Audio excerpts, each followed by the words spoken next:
We're gonna go ahead and get the conversation started. Let's get this moving and get it grooving. Perfection, how's it going? Are you at least 18? And did you I'm disagree with what I had on 25. the board? So first, I need to ask you. I'm 25. First, I need to ask you: is this United States America only conversation? Typically. Well, no, I don't think I have a lot of things to do it here. To discuss them. Where are you Because I'm from? not American. I'm from Europe. Which part? Uh, Usually when American asks me that, my response is, if you can name me 5 European countries, I'll tell you that. France, Belgium, Italy, Spain, the UK, Ireland, Okay, I'm Finland, from the Sweden, Balkans. I'm from Balkans, the Balkans. Yeah. Croatia, Bosnia Herzegovina. Which one? Okay, sure. You props to you, man. But no, none of those countries. But my answer to this, no. I think leftist policies are destructive to our society, and I think past 15 years of Europe has shown that. I think the leftist policies have made quality of life in Europe way worse. Have the and Perfection. Let me ask you a question. yeah, Let me ask you a question. Does your country have universal health care? yes. There you go. Has that made your But life? here, How long has that made your life worse? No, of course. It Okay, made my life better. so even according to you, leftist policies are better for society because universal health care made your life better.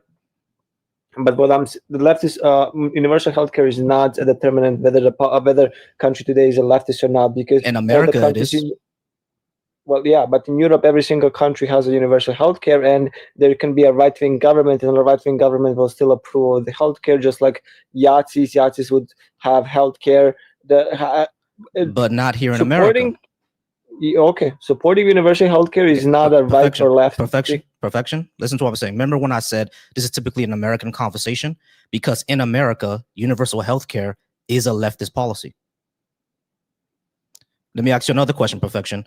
Well, I don't know if your country has it, but do you think something like paid parental leave for 6 months when a person is a new parent and they get paid parental leave to be with their child, is that good for society? No, of course, this is good for society. Yeah. Okay, cool. All right. So how about guaranteed housing? Like we make sure that people don't go homeless. You think that would be good for society? Well, that's too broad. That's a very I know it's very broad, but variables. I know it's very broad, and we have to do some variables. We have to make sure that there's enough housing available, there's enough taxes for it, et cetera, et cetera. But generally, do you think that will be good for society, where we have a program that we can make sure that people don't go absolutely homeless and just like basically destitute? Do you think that will be a good thing for society to do? Yeah, like a country should have. So in America, these are considered leftist policies. How are they bad for society then? But in Europe, none of this is considered leftist. I understand in Europe it is not, because it's normal over there. But even in Europe, it was a lot of times the left wing of Europe that put those things in. Now it's just normal over there, but over here it's not. So when I say leftist policies are better for society, these are things that happen in Europe, and they're and you guys see them as normal. They're good for you. We don't have that over here, so they will be good for society. That just seems an America issue, honestly. Yeah. So leftist policies are better for society. What leftist policies in Europe? Are you talking about immigration? Well, of course, immigration, it would be the prime example of the leftist policies being destructive towards the entire continent. How is having a diverse group of people destructive? But there are multiple ways to approach that. But the best and the most reliable factor to determine how much leftist policies have been destructive is if you actually look at crime rate of any single country past 15 years, it's going to be increasing, and the immigration has been directly linked to it. And once again, diversity. Why do I need to diversify my country? My country has an identity. Diversification just means less of my own people. No, it doesn't. Yeah, it does. No, it doesn't. Yes, it does. No, it doesn't. Yes, it does. No, it doesn't. Here's the thing. Here's the thing. What happens? All right. If you just make a claim without evidence, then I'm gonna just dismiss it without evidence. How does diversity? How does diversity mean less of your people? Doesn't that mean that your people just need to pop out more babies? That's not because of diversity. That's because y'all niggas ain't fucking. Oh, okay. Hold on. Let me just finish real quick.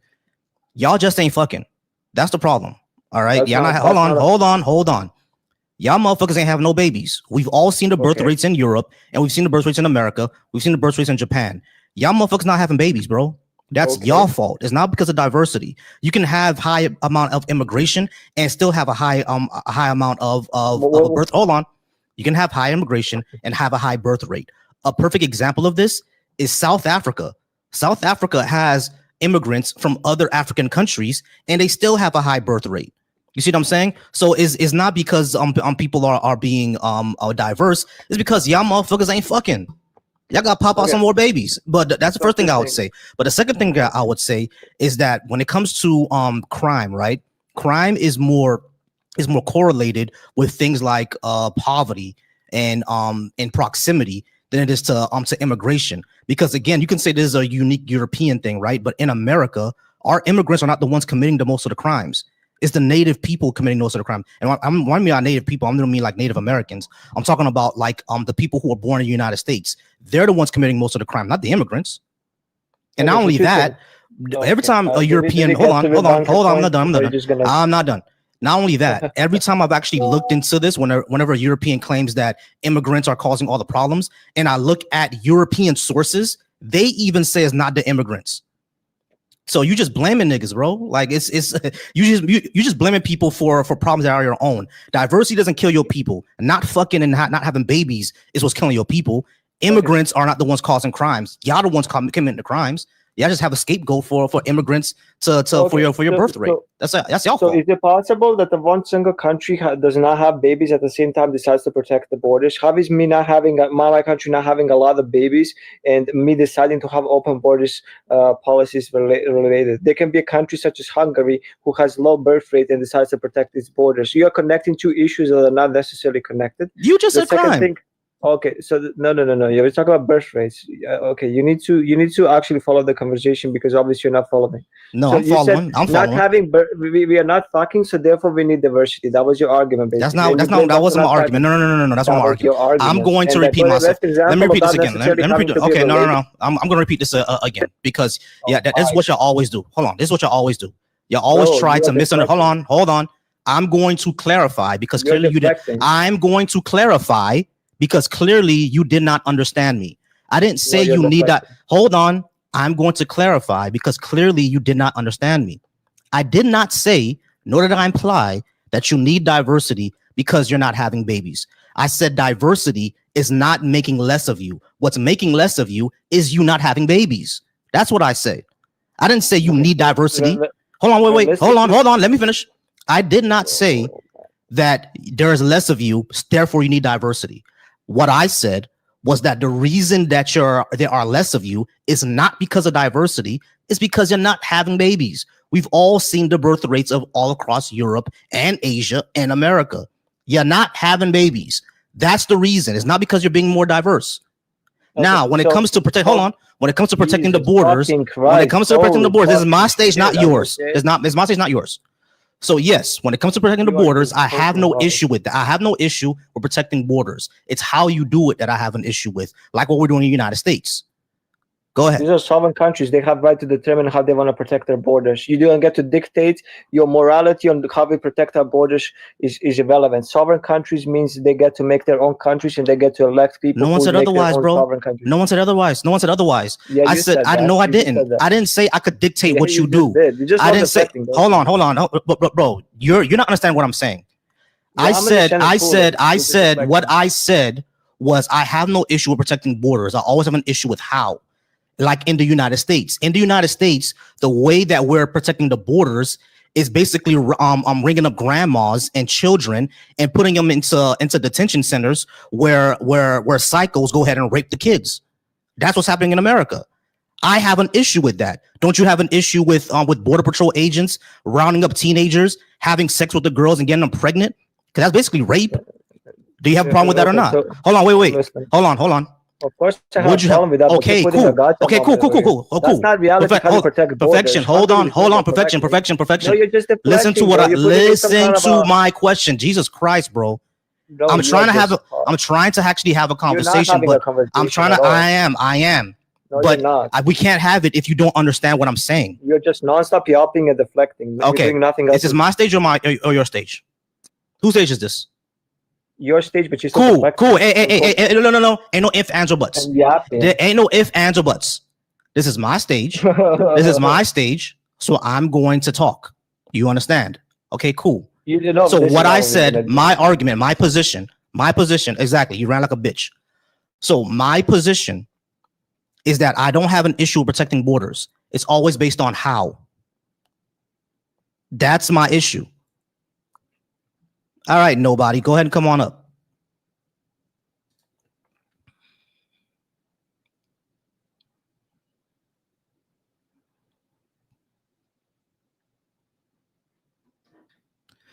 All right, we're going to go ahead and move on to the next person. Yeah, nobody. You don't know how to use the word unk. That's not what unk means. All right, Happy. How's it going, Happy? Are you at least 18? And did you disagree with what I had on the board? Yes. Don't run like you did last time when I came from the debate. Are you ready? I didn't. Someone dropped you. Yeah, you did. No, you ran. No, someone dropped you. Oh, okay, cool. You realize I have mods, right? Hold on. You realize I have mods, right?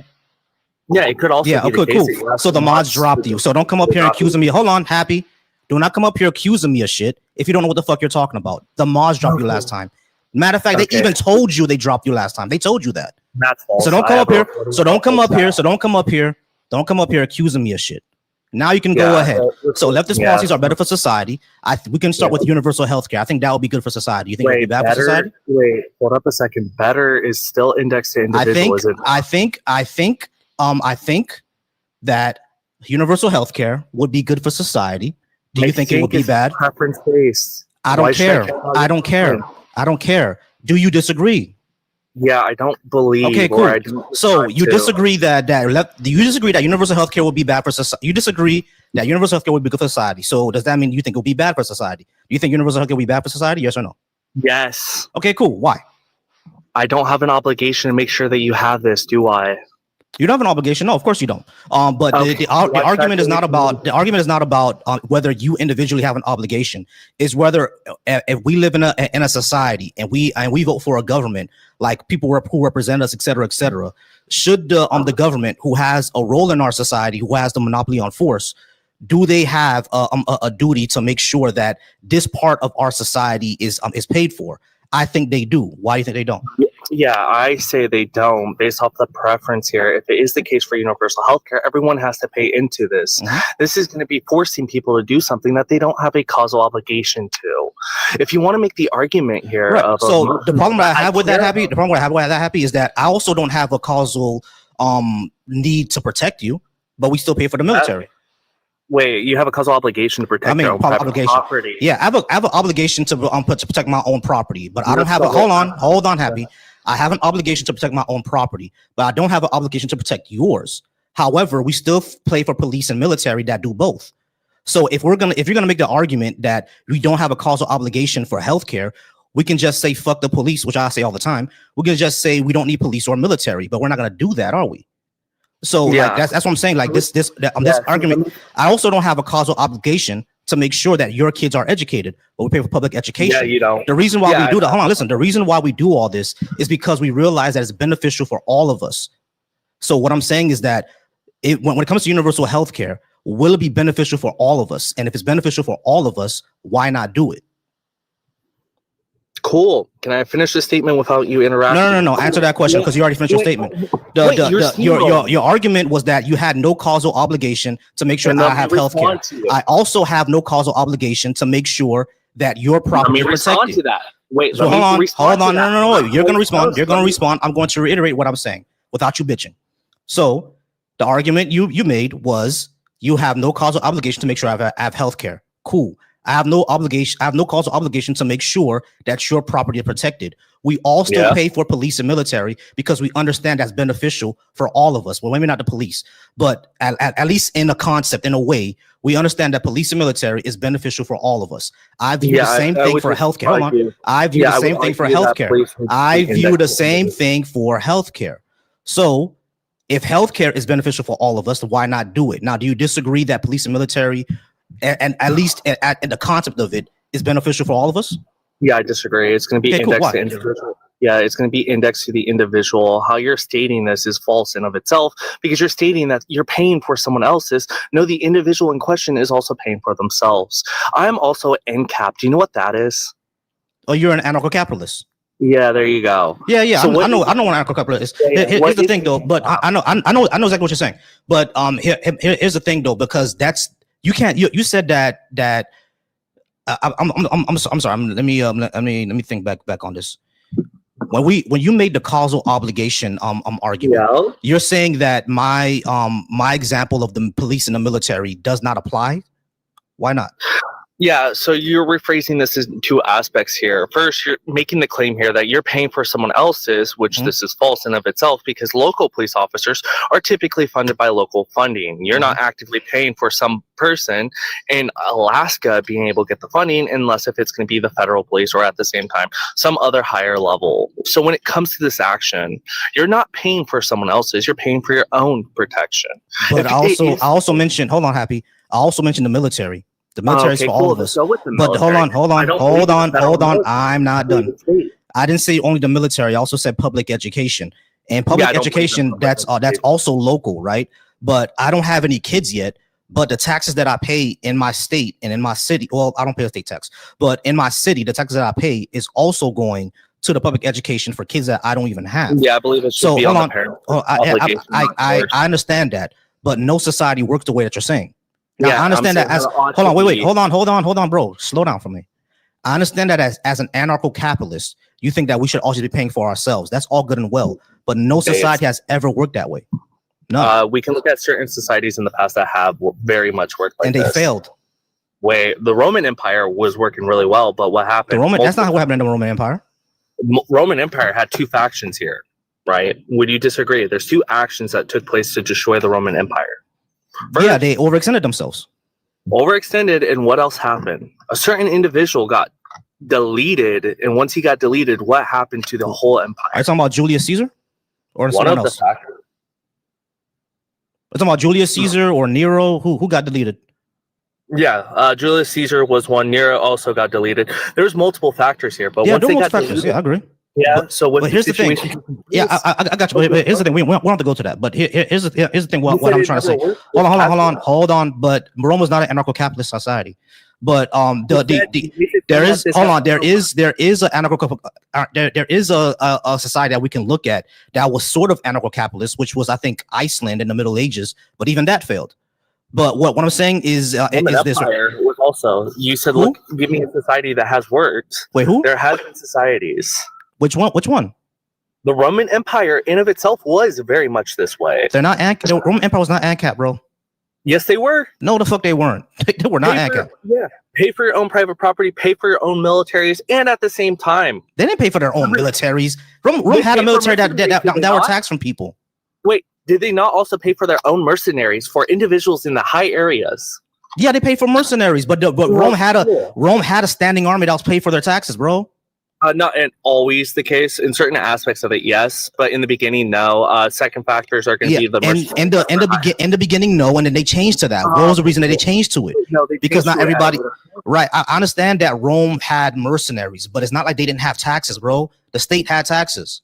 Yeah, which I agree with certain taxation, not all of them. Even ANCAP also subscribes to it. Okay, so if we're so the only thing that we disagree with is then what should the taxes pay for, right? Yeah, I don't have an issue with the taxes going towards the military because unfortunately we still have states. Until we don't have any states anymore, then they're not going to need a military. But as long as we have a state, as long as I get that, I get that, right? But your whole argument was over the causal obligation.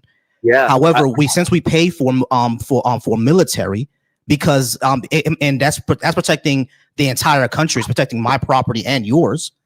Why not do the same thing for healthcare? Yeah, so when it comes to the situation, healthcare in of itself, you can be able to go out and get this. It's going to be your due diligence to make sure that you have this. When it comes to protecting your private property, I would also advocate for a system. If you don't pay for the action of the military or anything like that, if your property does get invaded or at the same time conquered or anything like that, That's on you. I have no problem with fighting that's never gonna work, bro. Because when the military from another country invades, they're not just gonna take faggots. You fucking nigger. Fuck you, faggot nigger. You fucking faggot. Sure thing. Yeah, this happens all the time. But yeah, sure. I don't have any. I get what you're saying, right? But like, that's not what's gonna happen. If a military invades our society, they're not just gonna capture my property and leave yours alone. It could very much be the case. It's logically possible. That's never the case, bro. That's never the case. Possible. No, it is not logically. It's not logically possible for one country's. Hold on, let me finish what I'm saying. It's not logically possible for one country's military to invade another, and they're gonna say, "Okay, I'm gonna take Volcy's house, but I'm not gonna take Happy's." That's stupid. They're not gonna do that, bro. They're going to take over all the properties. Wait, you're assuming that this is stupid. What is P not? Because it never happens. Wait, that doesn't matter. It's going to be illogical. Could it not also be the case? No, it's not. That's not logical. It's not logical to take my house and not take my neighbor's house. What are the laws of logic? Law of excluded middle, non-contradiction, and what was the last one? Excluded middle, non-contradiction, and identity. Oh, okay, cool. So is there a P not P here? What do you mean is there a P not P here? This is not a P not P situation. Yeah, I'm not saying there's a contradiction. I'm saying what you're saying makes no sense. You're saying that an invading army. Hold on.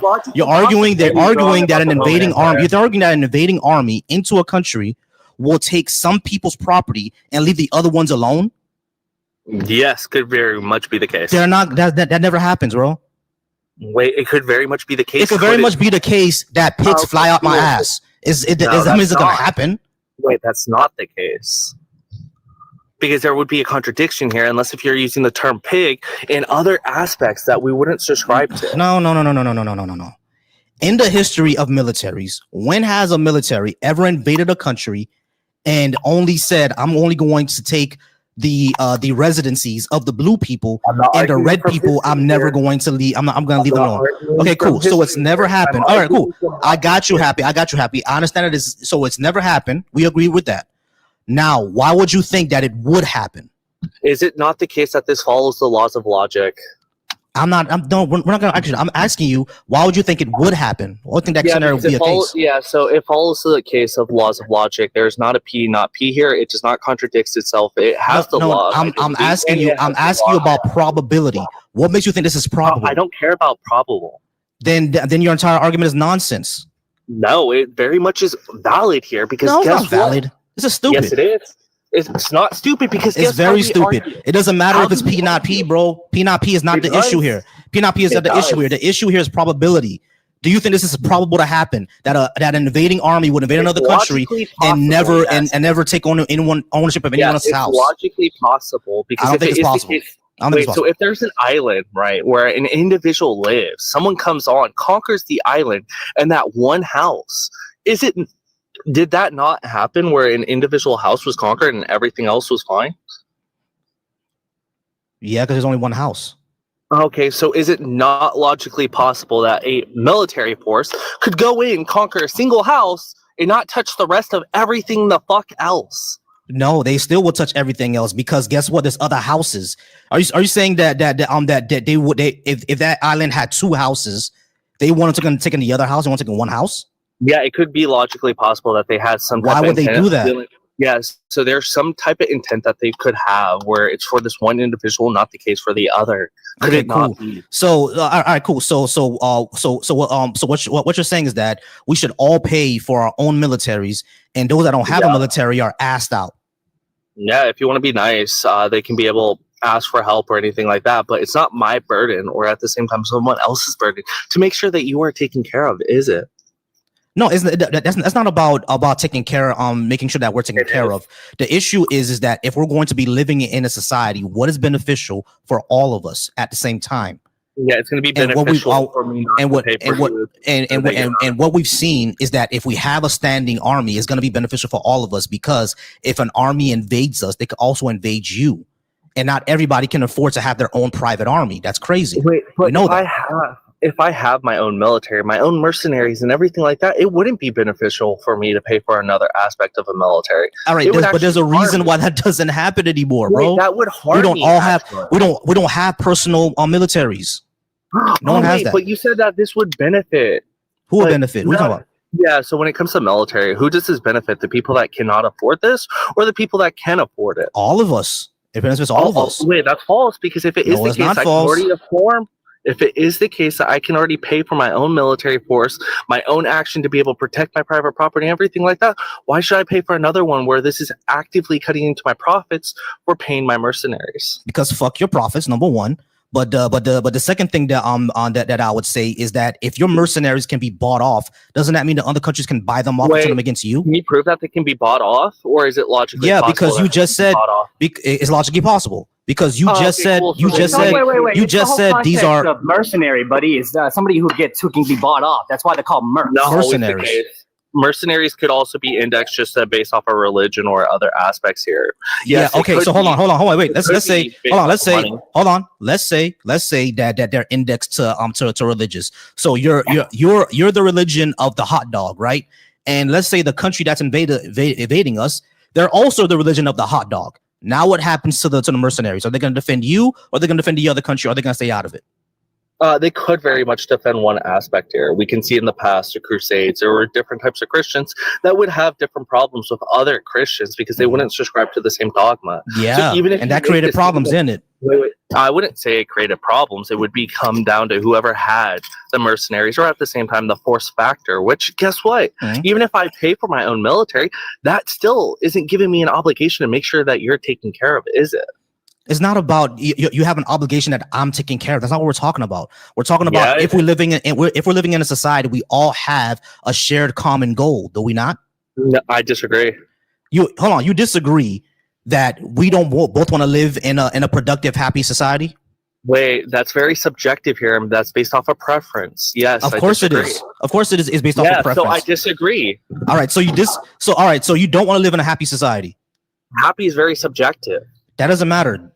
Yes, it does. All right. So, okay, let's take away happy. Do you want to live in a productive society? That's very subjective, too. Do you want to live in a safe society? That's very subjective, too. Subjective. What do you think I mean when I say safe? What do you think I mean? Yeah, crime rates down, everything like that. That's very subjective. Okay, cool. What do you think I mean when I mean productive? Productive, everyone working together, everyone's being cohesive. Great. All right, cool. So you understand exactly what I mean. Do you want to live in a society that's happy, safe, and productive? Yeah, that's very subjective. Why should I subscribe to that? All right, bro. Now I'm dropping you. Yeah. Now I'm dropping you because this is a waste of time. We're not going to talk. We're not going to get anywhere. Now it's a waste of time. We're not going to get anywhere. What's up, Caddy? What up, man? You know he was wrong about the Rome. Rome was not a anarcho. Yeah, he was definitely wrong at all. Yeah, he was wrong about Rome. He was definitely wrong. I knew that from the beginning. A quick Google will tell you that. I mean, like Rome was not anarcho-capitalist at all. Also, production isn't subjective; it's empirical. Yeah. All right. Now I dropped you, Happy. Now I dropped you because it's like we're not gonna get anywhere. Yeah, I mean, before I didn't drop you. That was my mod that dropped you. But now I definitely dropped you because we're not gonna get anywhere with this. Oh, it's subjective to be safe. No, the fuck is it's not. Have the conversation. Can I ask you a question? Yeah, go ahead, bro. What was your question? Yeah, like what you said you're on the left. Like, where do you identify with the specific ideology on the left or not? I think I'm closer to a socialist, but I understand how in America, at least in our Western framework, they don't really necessarily understand what that means. I think that means it's going to take over your country. So I think where I stand on is basically the Nordic model, but we need to abolish capitalism sooner than later. I'm not sure if that makes sense. Can that make sense to you? Yeah. Can I give you maybe an argument as why the Nordic model isn't something that we should ascribe to? Yeah, sure.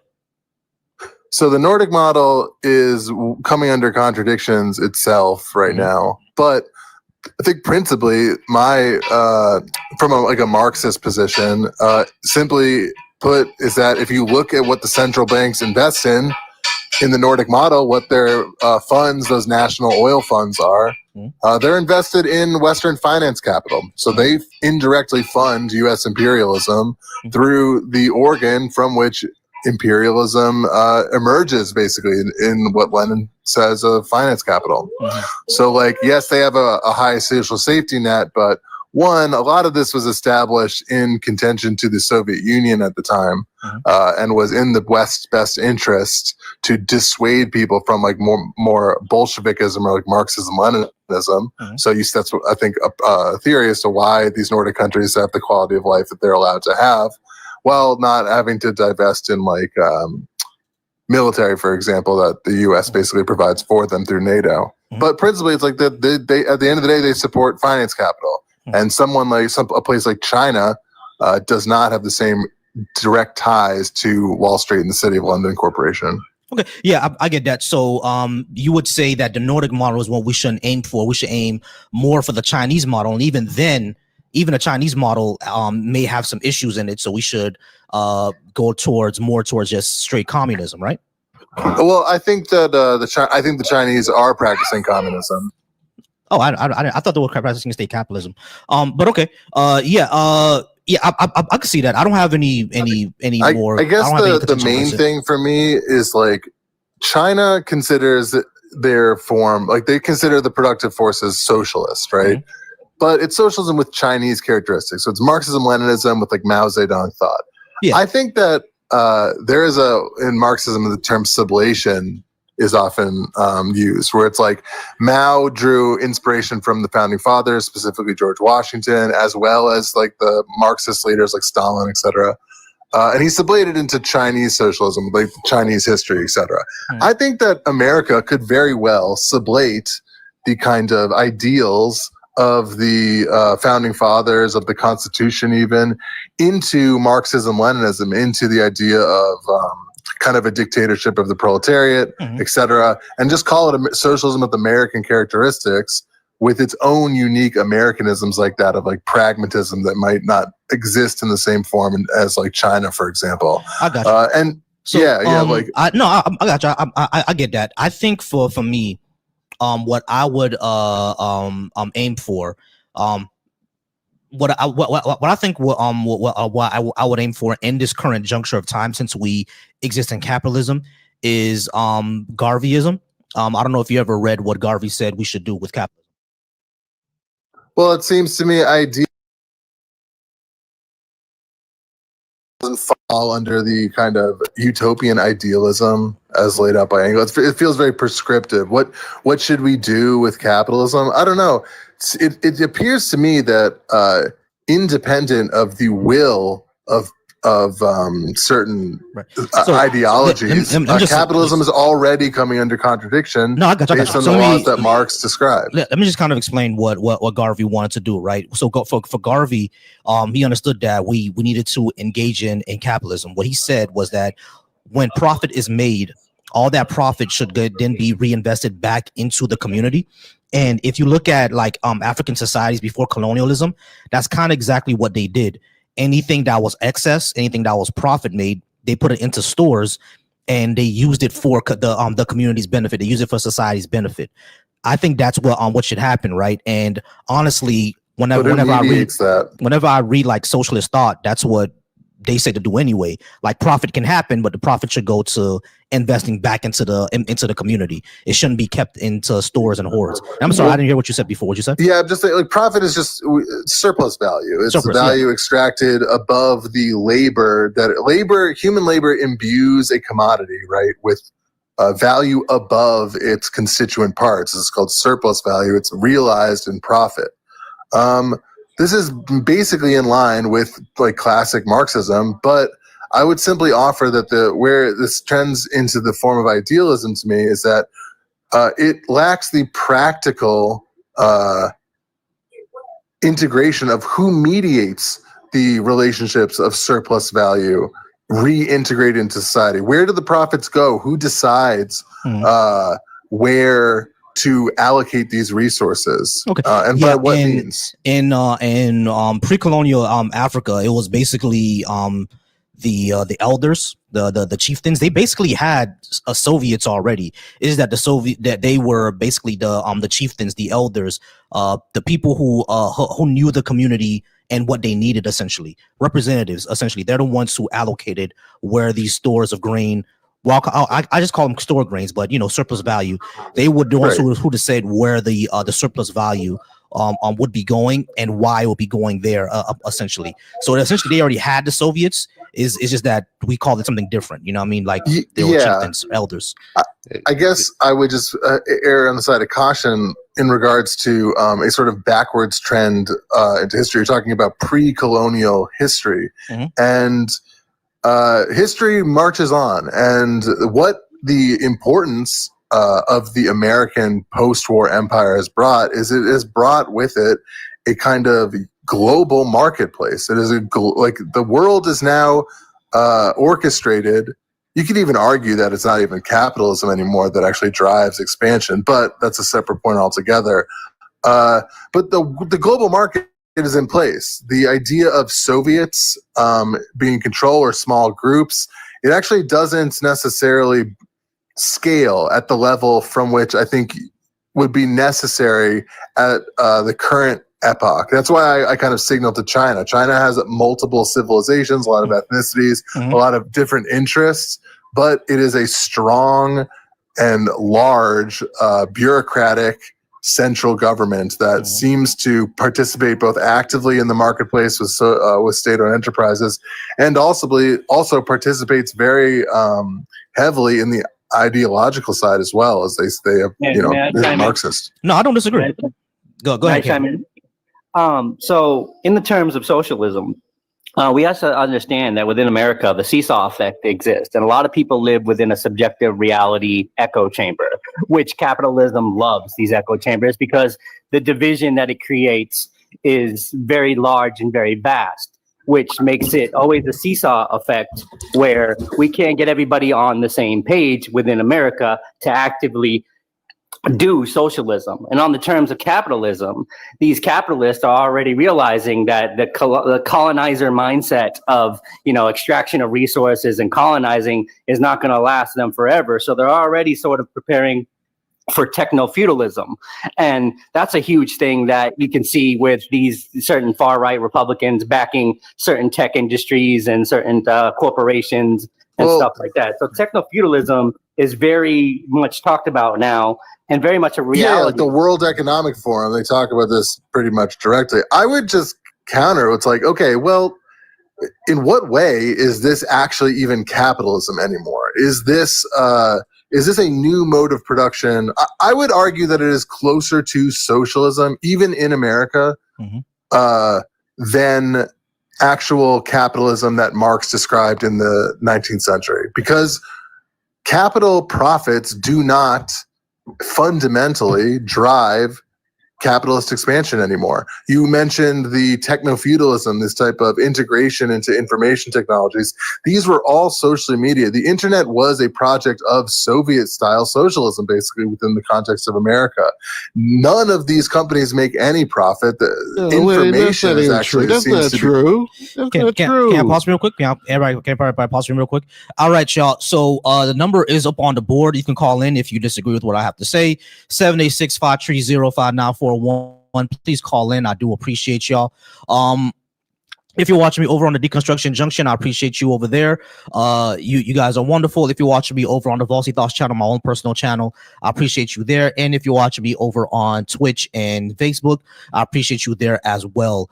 I do appreciate you guys, but I do got to talk to Ken just for a moment. I got to talk to Kenneth for a second because we all kind of agree. We're just trying to work out how to do socialism.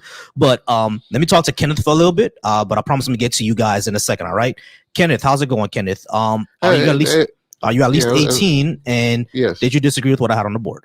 Yeah, I do. I am 53 from Ohio, and I do disagree with you on the board.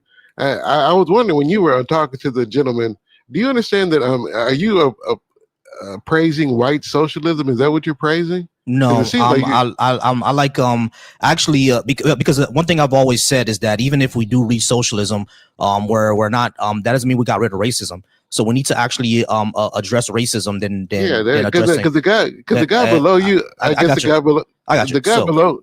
I'm sorry. The guy below. I'm sorry. Oh, good. All right. So what I advocate for is, like, I do think socialism will be better for society, right? But what I also advocate for is that before even pushing just class issues, we need to address the obvious race issues in Western society in America, because just because we reach like socialism, that doesn't mean white supremacy is over. So we got. I mean, seriously, when you heard the white man trying to white-splain socialism to you, didn't you find a little bit offensive that he thought he knew better than you? He's poo-pooing everything you say. The white socialists wouldn't even give us a seat at the table. When did I say I know better than you? I'm simply explaining my position. You're condescending though. You know what I mean? I think how am I condescending? Hold on, guys. Let's not get into that. All right. So, but the thing is, Kenneth, you said that you disagree that leftist policies are better for society. Yeah. Let's talk about let's talk about that. All right. Yeah. The reason why I think that we better for society. Let me ask you a question. You think that production, the means of production, who decides what gets built, well, how much supply goes, should be top down and not through capitalism? Is that what you're Give telling me me? a second. Give me one second.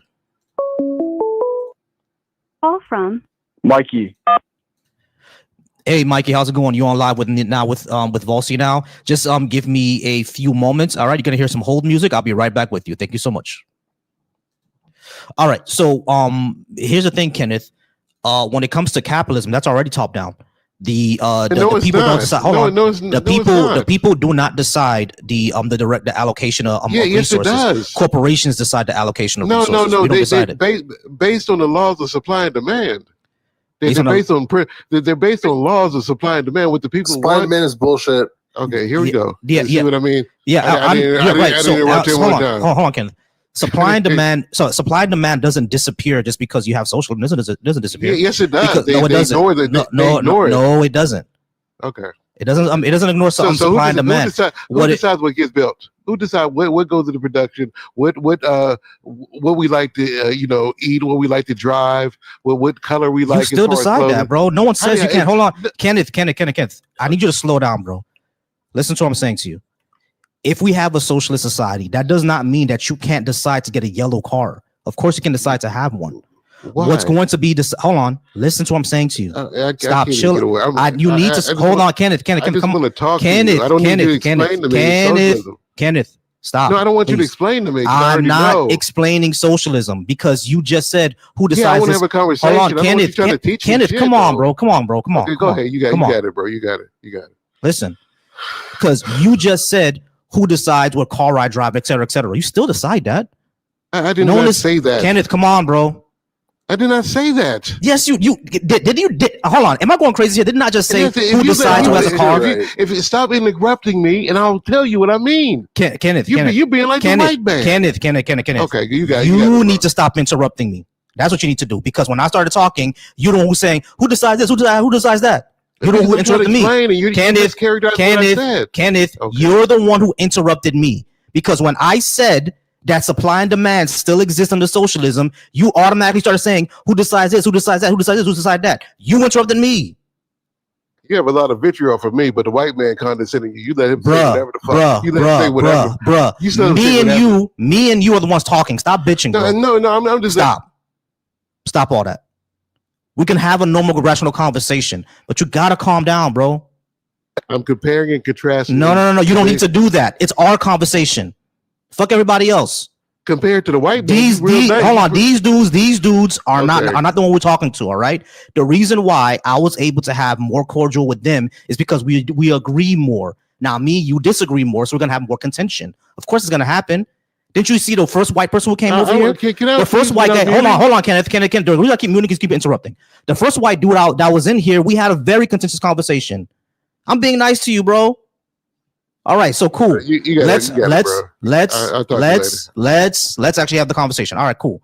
When it comes to supply and demand, that still happens under socialism, right? Now, of course, when it comes to like the means of production, that's owned by us. That does what that means is that the factory can belong to somebody, but the materials within the factory, that's decided by us, by the workers. Why is that a problem? How do you decide what gets built and how much gets built and what preference gets built? It's going to depend on what society needs. Like for example, if we hold on, there's studies that why do you let research. Hold on. You just asked me a question. I'm trying to answer. You already interrupting, bro. I already know you about to mess up with the elaboration. Just let him answer, dude. All right, man. No, I'm done. Come on, Kenneth. Kenneth, when you're ready to have a conversation, you can come back because I'm tired, bro. I'm very, very tired. All right, let's move on to. All right, 834, my caller. I'm sorry, I forgot your name. Can you give that to me one more time, please? Michael. All right, cool. Michael, are you at least 18? And did you disagree with what I had on the board? I am 18, and I do not disagree with you, but because we need to get rid of all of these niggers. Okay, cool. All right, y'all. So of course, racism is always going to happen on a call. Bro, you could tell he was going to say that with this in the first second. I swear. Yeah. They always try to set you up. Yeah. They're crazy. I'm a little confused on what is white socialism. This is the first time I've even heard it. It's just Fabian jibber jabber. It means nothing. Yeah, when it comes to it actually does mean something. When it comes to white socialism, what people usually mean is class reductionism, because a lot of white leftists have an issue with that. A lot of people who claim to be leftist and socialist, a lot of them focus more on the class issue than the race issues in America. Now, isn't that the primary contradiction? Isn't that like? Hold on. 817, how's it going, 817? Are you at least 18? And can I get your name? And did you disagree with what I had on the board? I'm supposed to give out my information, yes? Yeah, I just need your name. Are you at least 18? You don't have to give me your exact age. I just need to know if you're at least 18, your name, and did you disagree? Yeah, my name's Richard Ryder. I'm 18 years old, and I do disagree with what this man is saying right here. Okay, cool. So, all right, Ricky. So I think leftist policies will be better for society, and I'm talking things such as universal health care, investment into our infrastructure, parental leave, things like that. I think those will be good for society. You think they'll be bad for society? Why is something like parental leave for new parents who have a child spending 6 months with their child and being paid all that 6 months to bond with their child? Why would that be a bad thing for society? I just think kids need to be on their own and such, you know. I just don't think these kids need to be having them parents around, because once they turn into an adult, I mean, they ain't gonna need that kids anymore. All right. Hold on. I'm sorry. What was your name again? Can I get that one more time, please? Richard Ryder. Richard. All right. So, Richard, let me understand you really clearly. A woman has a baby, and you want her to go back to work within 2 weeks, and then fuck all happens to the baby? I mean, if that's what you think is going to happen, then yes. No, it's not what I think is going to happen. Hold on, this is what I'm saying. That's not what I think is going to happen. What I'm saying is that when a mom has a child and the father wants to be there for the child as well, they both should be able to take off work for at least 4 to 6 months in order to spend time with that child and helping them raise that child, and then they can get their child care situated within that time. And now that if they're getting paid and they're spending enough time with their baby, they're going to be bonding with that baby and going to be able to bond with each other as well. I think that would be good. Why would that be bad? Kids can be a nuisance sometimes, and sometimes them parents need to stay away from them kids. I mean, I remember my parents had a baby boy one day, and I just said to myself, "Oh man, I'm tired of this boy." Right? All right, Richard, I'm very, very confused over what you're talking about. I'm sorry if you had bad parents. Like, that's terrible. I wish that your parents really were able to be there for you and raise you better. If they were terrible parents, I'm very, very sorry. You know what I mean? There are resources for that, therapy and stuff like that. You may not be able to afford therapy, but there are people who are training to be therapists who would give you free therapy if you would like. There are resources, and I'm sorry that you didn't have good parents. But what we're talking about is in general, we know that parents love their children. Is it a good thing for those parents to spend time with their children? That's all I'm asking you. No, my parents were great, first of all. You're wrong for saying that my parents were bad to me, because they were good, God-fearing people right now, I tell you. And first of all, I want to say that my parents love me. I think I already said that. All All right, he was talking to us through a pool of water, so I wasn't able to understand a word he said, and we're just gonna go ahead and move on. All right, guys. Host, can I ask you a point of contention that we might have? Give me a second. All right, guys. I do still appreciate you here. Again, 786-530-5941 is the phone number. If you're watching me over on Deconstruction Junction, I do appreciate you. A really big win on those numbers. If you're watching me over on my channel, Volcy Thoughts, again, I appreciate you there as well. I'm only probably gonna be on for maybe another hour, maybe another hour and a half at the most, and then I'm gonna go ahead and get out of here and peace out. All right, keep the conversation going over on the Volcy Thoughts channel, keep the conversation going over on Deconstruction Junction. All right, so yeah, we did have a point of contention, Orange. We were talking about class reductionism. I don't agree with a lot of white socialists on class reductionism. I get go ahead. So my position, I actually think the term class reductionism is like anti-communist propaganda. Production is literally what defines like the replication of society. Just to follow the logic of Marx, right? Marxism is basically that history is like dialectical and historical materialism is just like history is objective and operates dialectically. That dialectic is class antagonisms. How are classes defined? The classes are defined through their relationship to production.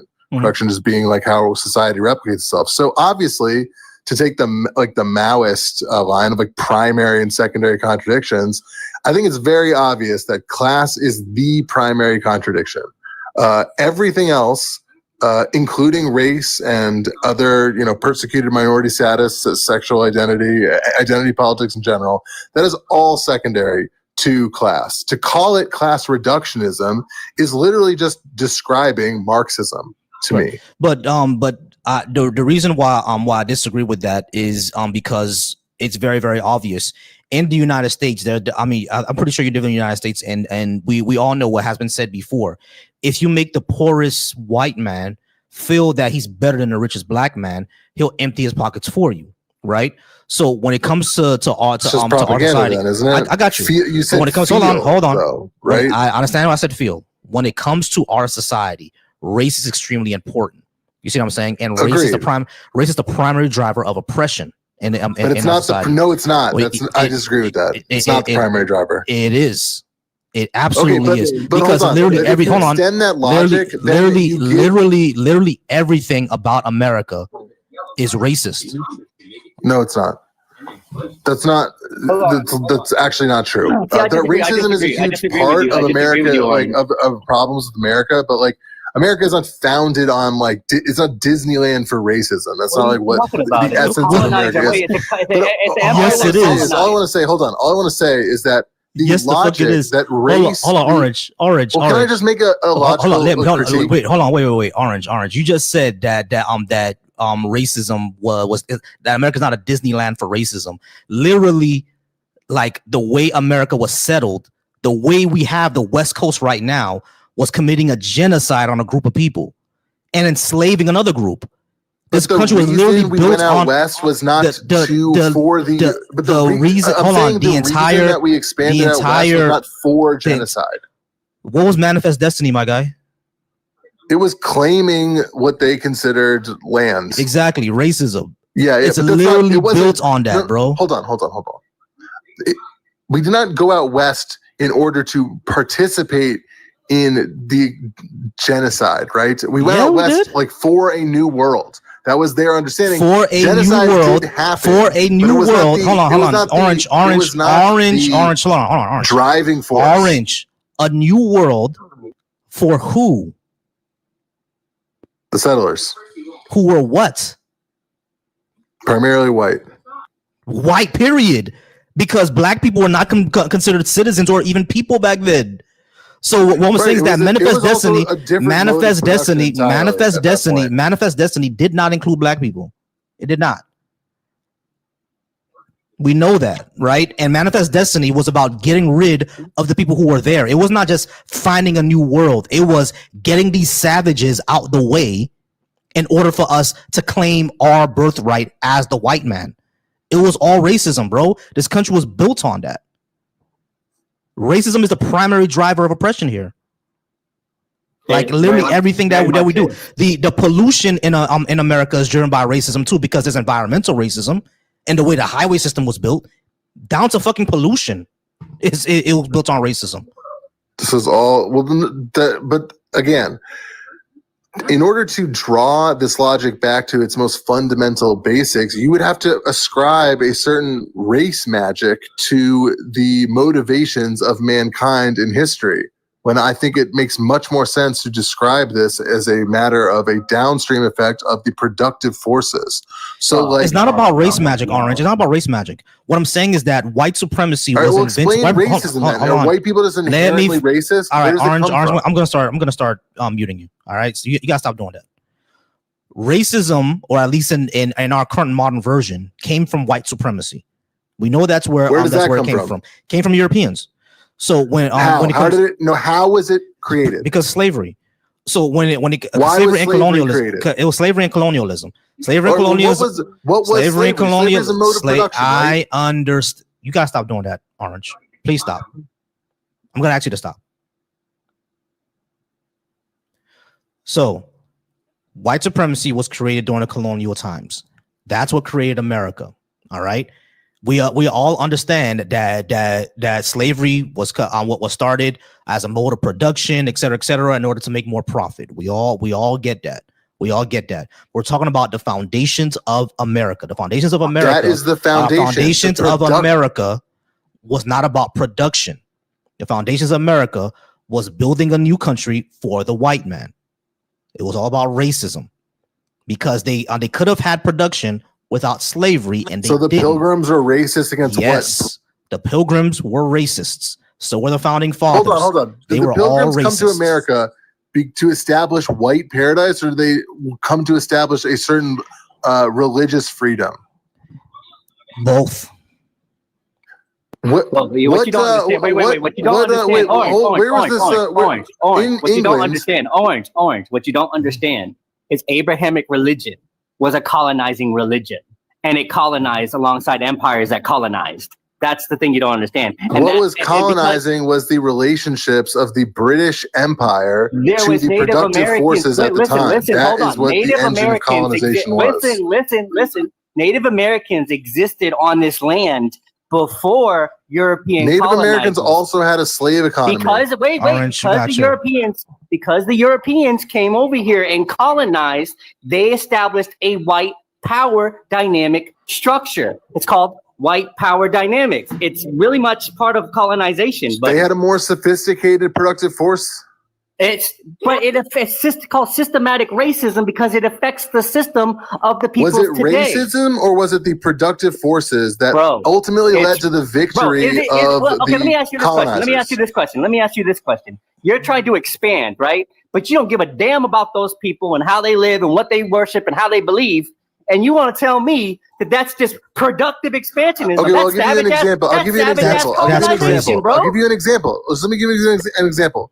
In the Civil War in the United States was primarily fought between the industrial powers of the North and the hold on, stop real quick. Are you really gonna no, Arch, are you really gonna say here that the Civil War was not about slavery? You better not say that. I'm saying the Civil War was principally about slavery, yes, and that the South, in their reactionary stance, wanted to preserve their way of life through slavery, but it was because the North was able to industrially produce that they were able to ultimately become victorious. These same processes go throughout history. It is what is most efficable that actually wins out. You're wrong. The Northeast had a different idea on how to deal with their quote unquote slavery situation than the South had to do it. They were more industrialized. They were able to produce more. Bro, their version is still savage as F. I mean, if it wasn't for the civil rights movement, things would have not have moved along as they should have. You know what I'm saying? They may have reactionary positions compared to now, but at the time they were the revolutionary force. We understand the white privilege conversation, bro. My goodness, just bro. saying, this is kind of crazy. Hold on, y'all. Hold on. Based on modern morality. I'm sorry, you said your name was Danny? Ultimately, the American Revolution was a Yeah, progressive Orange, be quiet. revolution. Orange. Stop. I have a caller now. Danny, how's it going, Danny? Are you at least 18? And did you disagree with what I had on the board? Yes, I am 18 years old, as a matter of fact. All right. You're calling from the same number I had with the last caller. Are you sure you're different? A different person? Yeah, I'm a different person. I don't know what makes you think that was the case. Yeah, it's the same phone number. That's why. All right, Danny. So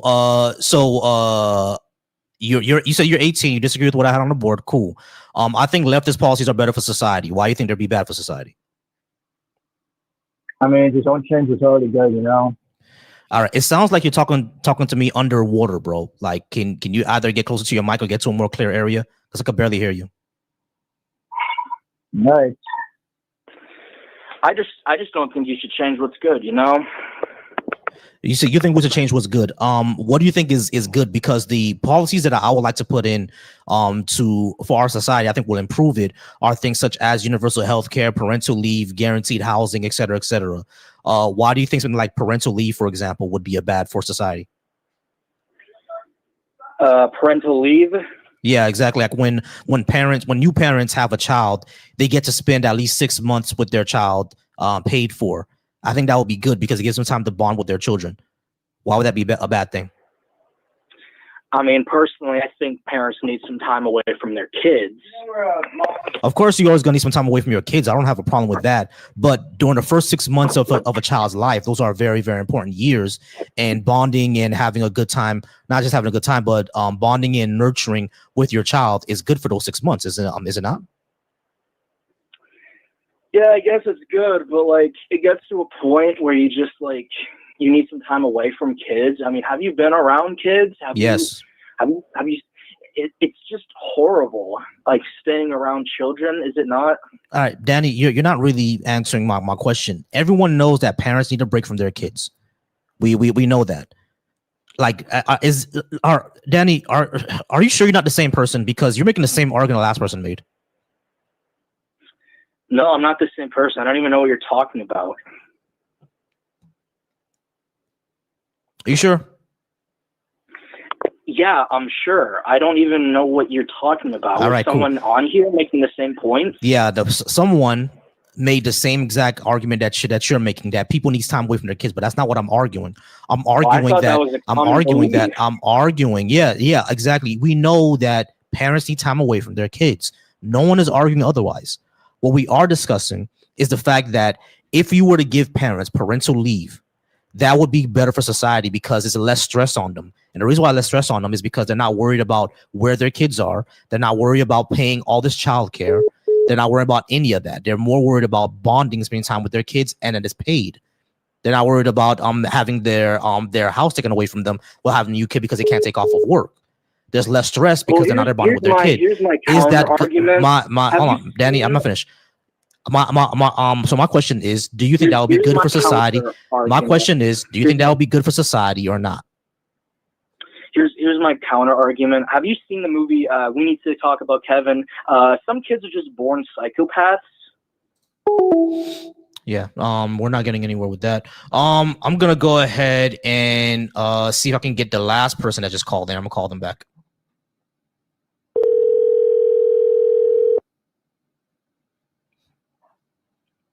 Hello. What's up? Calling you back. You're on live with Volcy now. Are you at least 18? And can I have your name, please? I am actually 27. My name is Steven. All right, Steven, 27. I think leftist policies are better for society. Did you disagree? I do not. However, it is the nitty gritty of that where I think further discussion would be in place, because I actually am an anarchist socialist, and I agree with most of the stuff you said. I'm actually in a different ballpark, not because I think that policies should be more conservative. I think it's the other way around. I think that we should much further expand socialist policies. I think taxes should be a lot bigger than they are. I agree. I'm just at a point. I'm at a point right now where right now people are not people actually don't understand, either don't understand communism, definitely don't understand what anarchism is, because I barely understand it. You see what I'm saying? So it's like we have to operate, we have to meet people where they are, which is why I'm advocating for the policies that I advocate for. And then once people accept those policies, then we can try to start moving them into more on taking our power back from the bourgeoisie. You see what I'm saying? So that's what I'm trying to, that's kind of my strategy here. Having people understand that these things would be good for society and what is causing those things to not happen.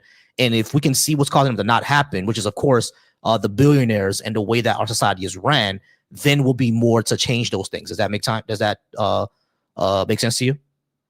Yeah, no, I am fully on board with using I don't really want to call it centrism because that's obviously not what it is, but using more to the center leftist policies as a way to bring people to the bridge. Because I understand that using a full fundamental aspect of going beyond even unions and stuff like that to give people a more productive view of I guess more expansive welfare, a more scrutinized but more clarified understanding of where those taxes are going, so that the rich can no longer work off tax breaks, so that they can't be able to hide behind their wealth, their position, their power. Obviously, there are a lot more palatable things that are going to exist there before things that I would advocate for, which I think even I've seen even other Democrats disagree with. I think full scale from pregnancy to full on maternal and paternal leave. I think that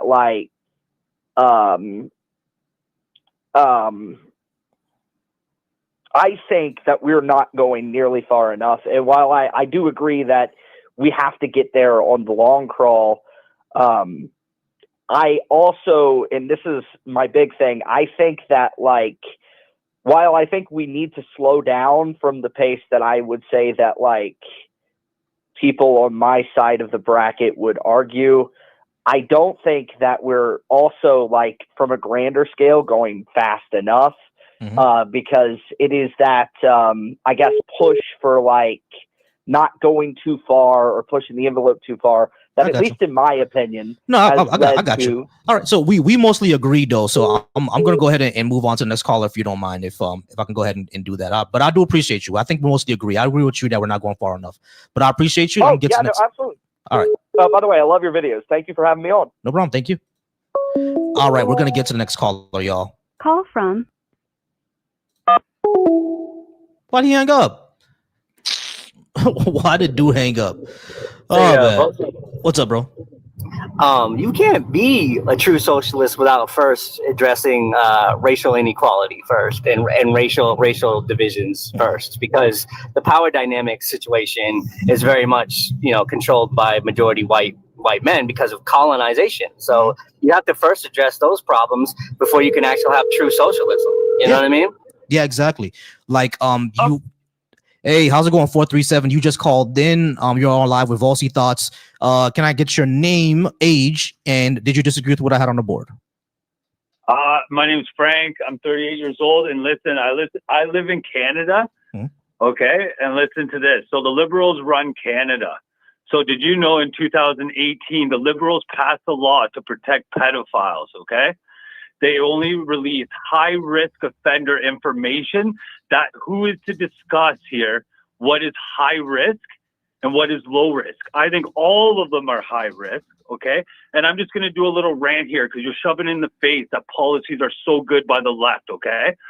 So now, in our convention in Scarborough, Ontario, we had a by-election for Mark Carney, okay?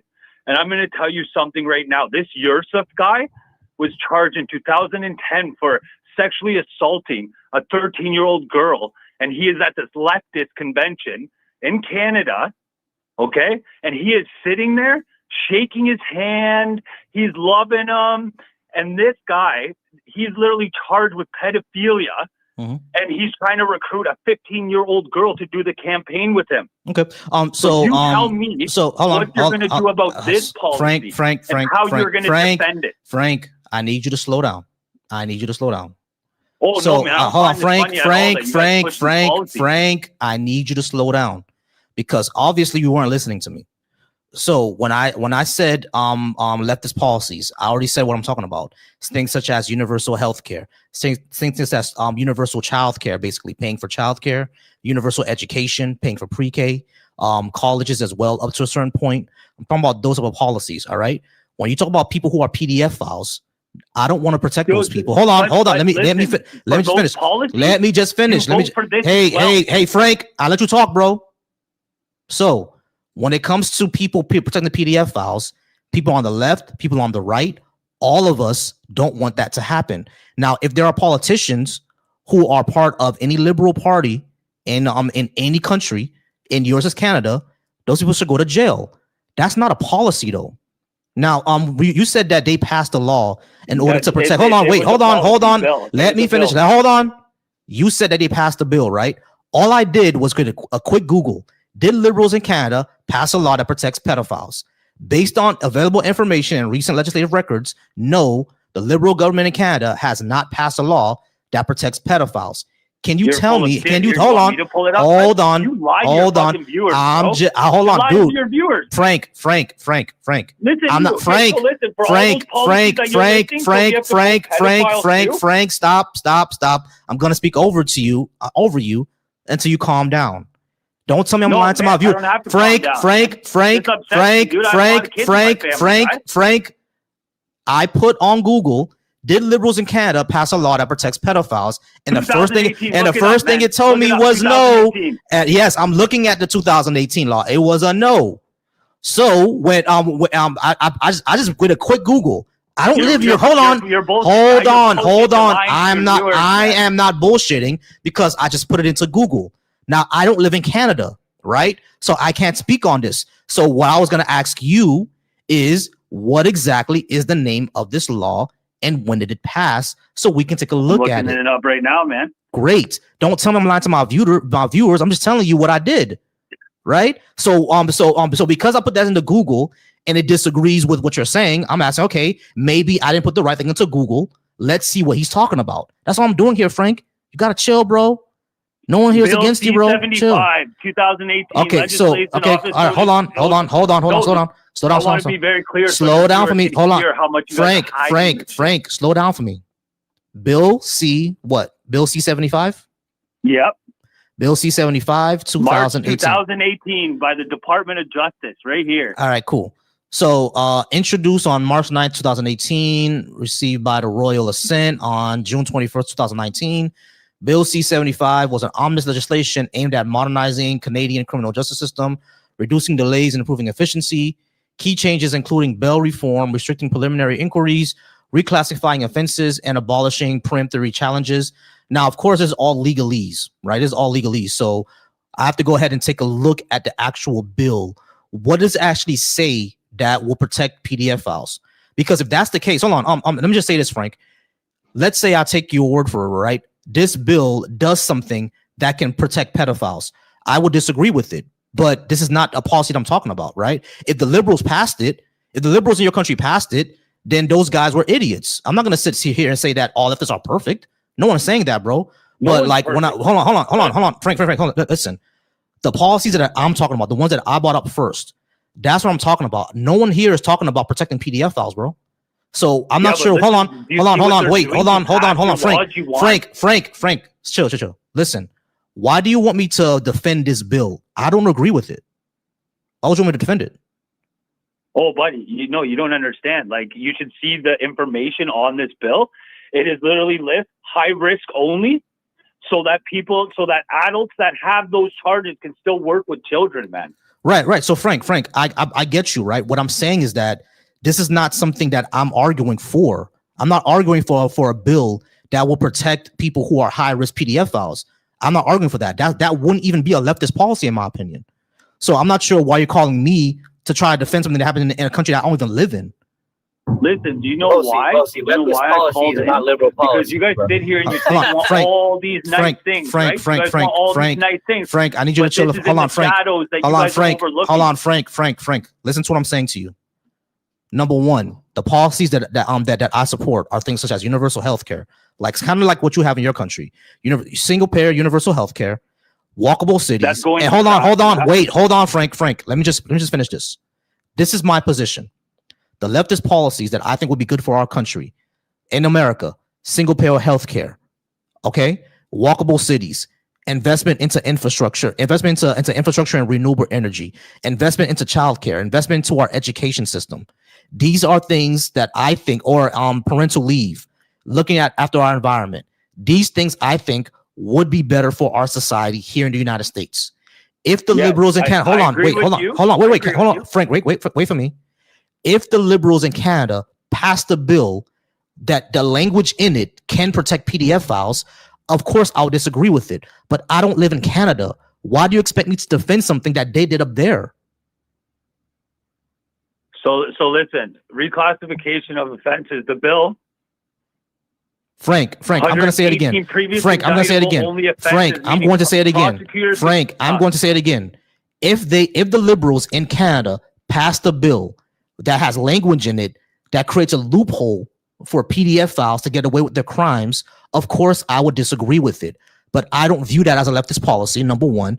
But number two, even if you view it as a leftist policy, I get that. It's a legit criticism. My issue is, why are you calling me to defend someone that I don't even fucking know? I don't live in Canada, bro.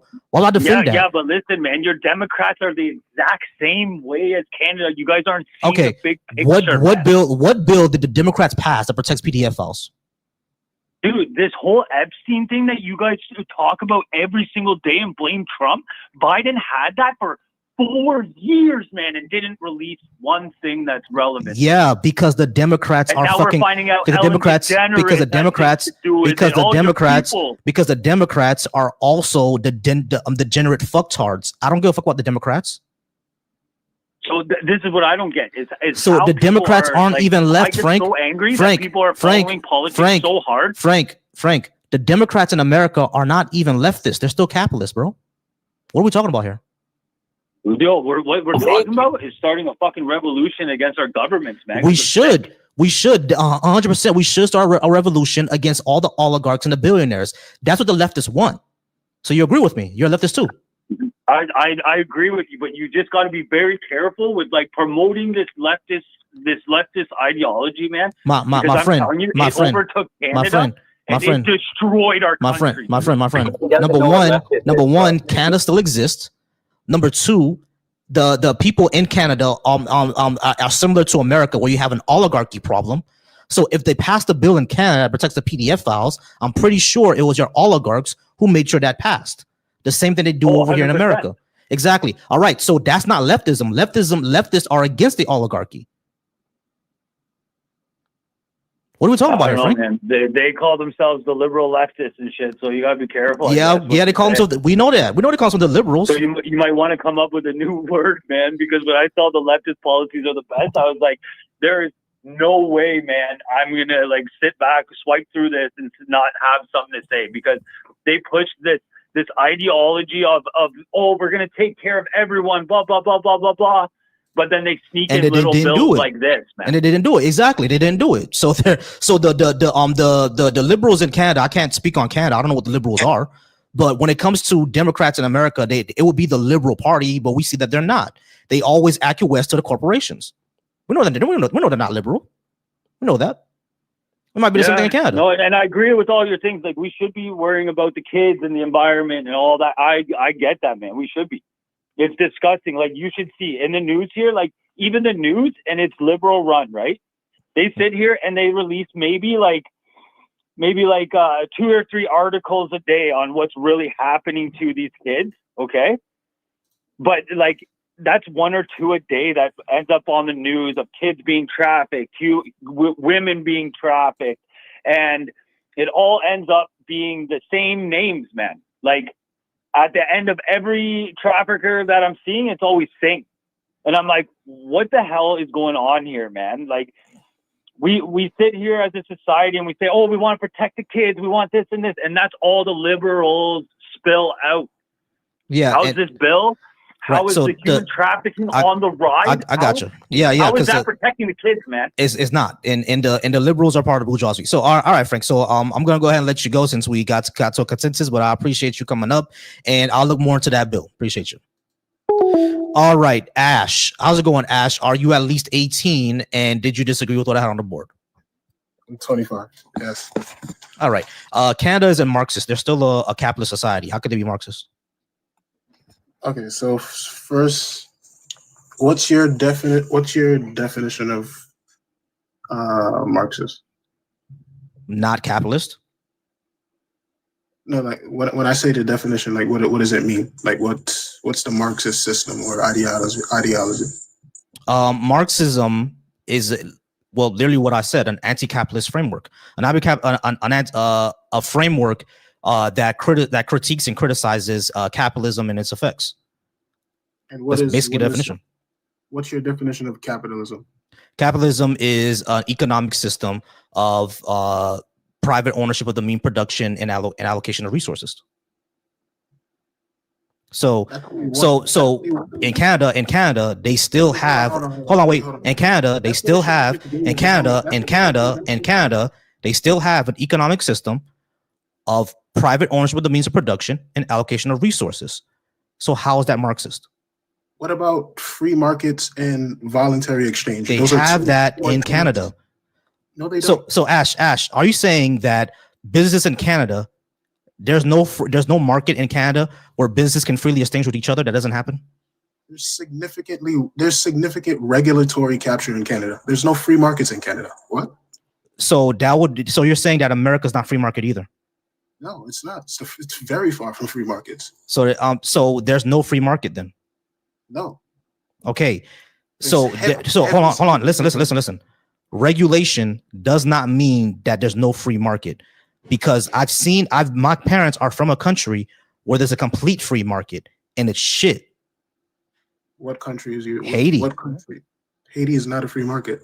What regulations exist in Haiti on building codes? There are none. There are none. Hold on, Ash. Hold on, Ash. Wait, no. Ash is not a straw man, because you said, hold on, Ash. I'm gonna push on mute again. You literally said that there's regulatory captures, and you said the one that's heavy regulation. Hold on, stop. This was your argument. You said regulation. Hold on. You said regulations. So let's go by regulations. I'm going to go by regulations. So hold on, stop. If you're going, if we can clarify in a second. You gotta stop. We'll clarify in a second. I will let you clarify in a second. I'll let you clarify, dude. Relax. I will let you clarify in a second. So the first thing that we talked about, when I asked you how's a Canada not free market if the business can freely exchange with each other, you said because of regulations.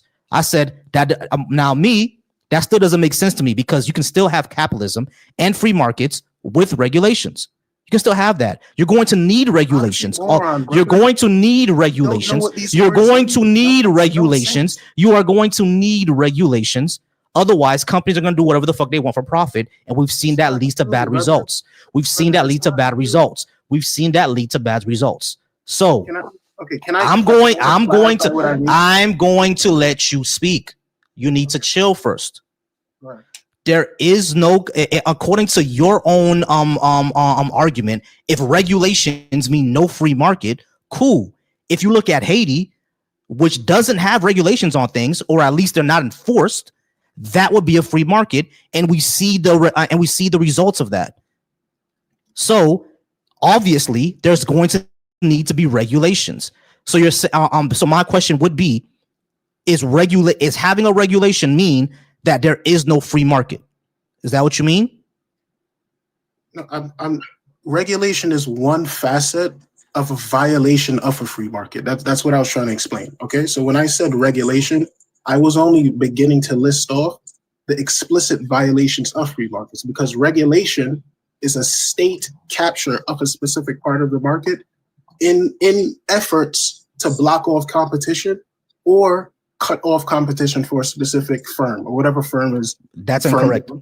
That's incorrect. That's not where regulations are. What's incorrect about what I just said? What's incorrect about what you said is that regulations are basically legal limits of what a company can do. It doesn't mean that they're going to cut off the competition. It means that hold on, wait. Okay. No, I mentioned hold on. Regulations are simply legal limits on what a company can do. There's laws on what you can and cannot do. They're not capture of anything. Because under regulation, especially in America, they're not saying we're going to own a piece of your company. That's not what they're doing. They're saying as a company, there are actions that you can and cannot take. How do you think that that's undercutting any competition from anybody else? Because all of us, if you own, for example, a lumber company, let's say lumber. Let's say you own a company that affects the environment, like oil or lumber or anything like that. There are things that you cannot do. You need to make sure that your equipment is safe. But that law is for everybody. BP doesn't have a regulation on it that's different from Shell. BP and Shell both have the same regulation. They need to make sure that the equipment is safe in order for oil spills not to happen, right? So my question would be, how is that making them not compete with each other? Because they still have to, compete on prices and contracts and stuff like that. They just need to make sure their equipment is safe, and that's a regulation. That's an example that I'm using. So I'm trying to understand what you mean by it's a capture of a certain part of the industry. It's not. It's just saying what you can and can't do. I don't think you understand how markets actually function, like in practice, and how a specific regulation captures the free market activity that preceded that specific regulation. But what I'm trying to reach out to, what I'm trying to explain, what I'm trying to say is that the way regulations work in America, what I'm trying to say is that the way regulations work in America is that they're simply saying there are things that you can and cannot do. How is that capturing something? That's what I'm trying to. You're talking about what's on paper. I'm talking about what happens in markets in practice. Yeah, right? in practice. Okay, go ahead. For example, rent control. For example, the intention of rent control is to decrease the price of rent or stabilize it so that people can afford it, right or wrong? Sure. Right. That's the intent on paper. The result in practice in markets is that housing gets more expensive because that's a constraint on building more housing and renovating housing for more housing to be built and housing to be maintained. So in practice, rent control explicitly leads in the real world to increase prices. But that doesn't opposite of the intention. But that's not what's going on. But that's not example of a regulation. But that's not. Hold on, Ash. That's not happening in America though. In America, the reason why we have wait, let me just finish. What basis? Let me just. I'm trying to explain. I am trying to explain. How could you say? I'm trying to explain, dude. Relax. I just said that's not happening in America, and the reason why that's not happening in America is because number one, we don't even have rent control. And number two, hold on. Let me just finish, dude. New York City has rent control, but the United States of America does not. And not only that, the cost of housing in New York City is not because of dude. All right, Ash. If you interrupt again, I'm just gonna drop you. No, but what are you saying? Shut the fuck up, dude. You make no sense. Shut up, Ash. I'm just gonna be rude now. Just shut up. When it comes to the United States of America, yeah, you're a fuckboy. Suck my dick. All right. Rent control is not what's causing the rent to go up in New York City. And when it comes to housing in the United States, what's causing it is zoning laws. Zoning laws that says that you can't build certain homes in certain places. That's a regulation that can cause an issue. And every time we try to change zoning laws, guess what happened? The people who live in those communities, they're the ones who want to keep it. Zoning laws are the issue while we have the issue. That would be a better explanation of a regulation that's causing an issue. The zoning laws. Yeah, we should get rid of that regulation. Rent control is not the one that's causing the prices to go up. Rent control doesn't even control the price of housing. Okay, I'm done. All right, guys.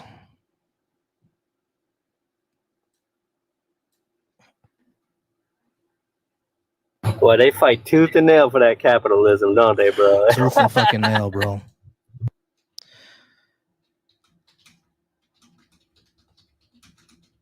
They like the savagery of it. It's indoctrinated in them. They haven't unindoctrinated themselves, man. It's very hard to do. Mm-hmm.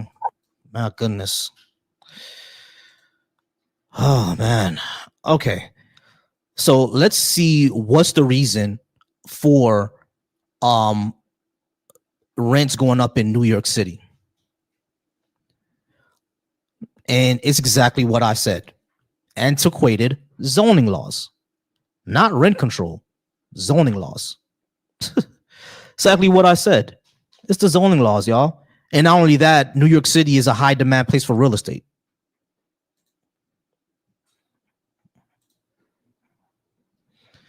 My goodness, y'all. If he wanted to have an example of a regulation that causes expenses, he could have just said zoning laws. And I would agree with him. And it's the left that's been trying to change zoning laws, not the right. He said that he first started off saying that what's his name, that Canada is Marxist and Canada still has has capitalism, which is kind of crazy. It's the thing that they do. People mistake, Democrats as leftists because of the news and the way the news wants to cover it. But leftist policies are not Democrat policies, and that's what people need to understand. Leftist policies are far left of the spectrum and are not Democrat policies. Oh man, this is amazingly stupid, bro. It's amazingly stupid. All right, guys, we're gonna go ahead and wait for probably one more call, and I'm gonna go ahead and likely get out of here. I do appreciate everyone who's been here, everyone who's called in. I do. All right, there we go. Call from Ian, how's it going? You online with Volcy Thoughts? Can I get your age, and did you disagree with what I had on the board? Absolutely. Well, I got into the live where you was talking about rent control, and my age is 30 years old. All right, cool. So, yeah, I think leftist policies will be better for society. Would you like to know what policy I'm talking about, or why you disagree? Well, like I said, the only part I saw, I was just scrolling through, was about the rent control. He was disagreeing with the other caller, saying that rent control does not raise prices, but rent control laws, you can't keep up with inflation, and those apartments deteriorate over time and basically are taken off of the market. So that causes the housing market to shrink, with supply and demand, less supply, higher demand, prices go up. Right. So number one, there's always been a supply issue in somewhere like New York City. That's number one. But when it comes to rent control actually does keep up with with inflation. Like, it doesn't say you have to keep it. Yeah, it does. Well, I mean, it can in certain situations, but the laws in New York, I mean, you still have like 2-3 bedroom apartments written for $900. Rent control apartments. That's not inflation. That's not keeping up with inflation in New York. Mm-hmm. Okay, give me a second. All right.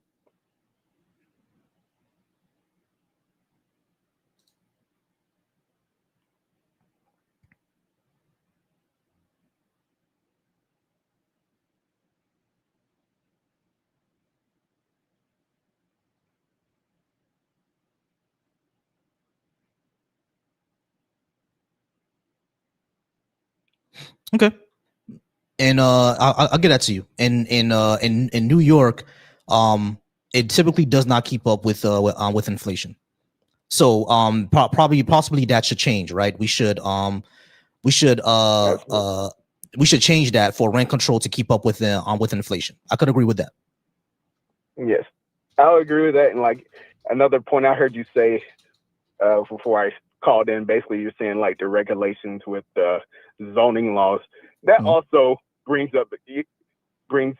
housing costs up also. I would agree with you with that. Yeah, so we should change the zoning laws. Lower prices. Yes, exactly. The only way to lower prices is to build more housing. Then I mean, New York doesn't have that much space, but I'm pretty sure they have enough space to fit some more housing out there, especially in some of the other boroughs outside of Manhattan. But yeah, that's all I wanted to say. Yeah, rent control, if it kept up with inflation, I can agree with it somewhat, but I think the best way to lower prices was housing, is basically build more housing. You have regulation. You have to build more housing because you have to build more housing because, like in a state, in a city, in a state like mine, the housing amount isn't going up because of rent control, because we don't have rent control. As a matter of fact, like in Florida, if a one bedroom apartment was $1,000 and someone buys out the units and says, I'm not going to put it on I'm not going to make it $3,000 for one bedroom apartment, and you all have 90 days to leave, they can do that. Yeah, I mean, so it's like that's one of the reasons why the housing goes up down here, because the landlords could do whatever they want, and no one cares. Yeah. Okay. So but I do agree with you. The main way to lower prices, the only way, in my opinion, is to changing the zoning more laws. Housing. Rent control, like it's not in most places, but most places pricing for housing is going up. The only places I think are major cities, is like Austin and I think Minneapolis, where housing prices actually went down because they got rid of a lot of the regulations and built more housing. But yeah, that's all I wanted to call into you, man. I'll probably subscribe to your page. I was just scrolling through reels and saw you and clicked on. Not a problem. I appreciate you. Yes, sir. Thank you. All right. Someone did call. I'm going to call that person right back.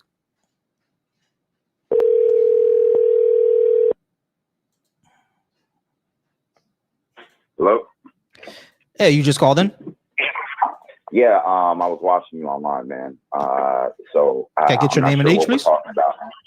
My name is Harry, 37. Harry, 37. I think leftist policies are better for society.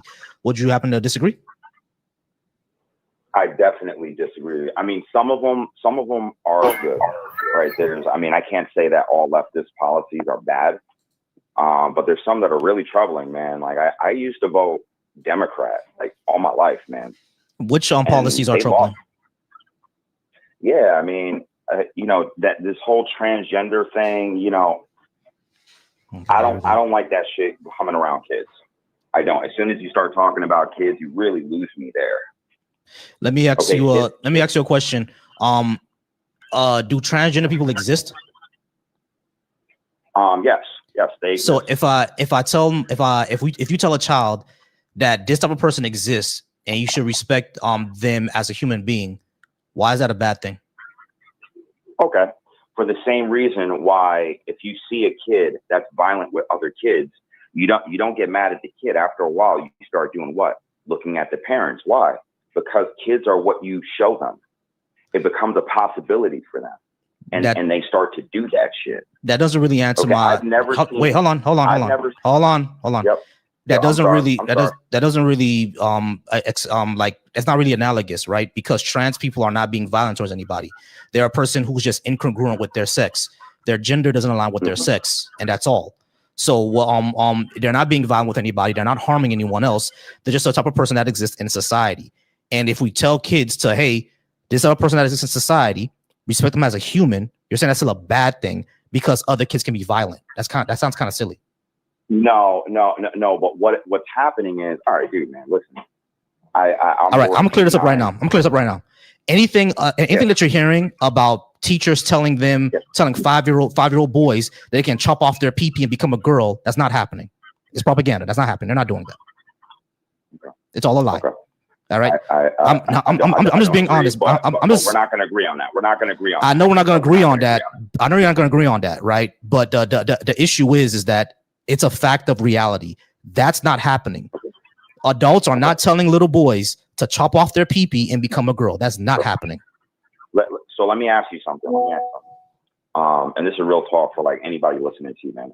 Yo, man, I'm born in '89, so like, I went through, I've seen like change in technology. We're kind of stuck in the middle of things. Dude, man, I never seen so many young kids, and I'm talking 12, 13, fucking like little girls holding hands, little boys holding hands.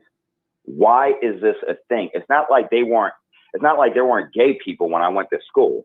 There were gay folks when I went to school. I'm talking like people that were flamboyant. But I feel like what's happened is that it becomes a trend. Things are trendy. Okay. And if you show people an option, they just do it. They don't even, a lot of people don't think about their actions until years down the fucking road. That's why I don't agree with allowing kids to, you know, take hormones or change their sex until they're adults. Adults will look back at shit and be like, damn, I shouldn't have done that, let alone somebody whose skull hasn't even fully closed yet. Yeah.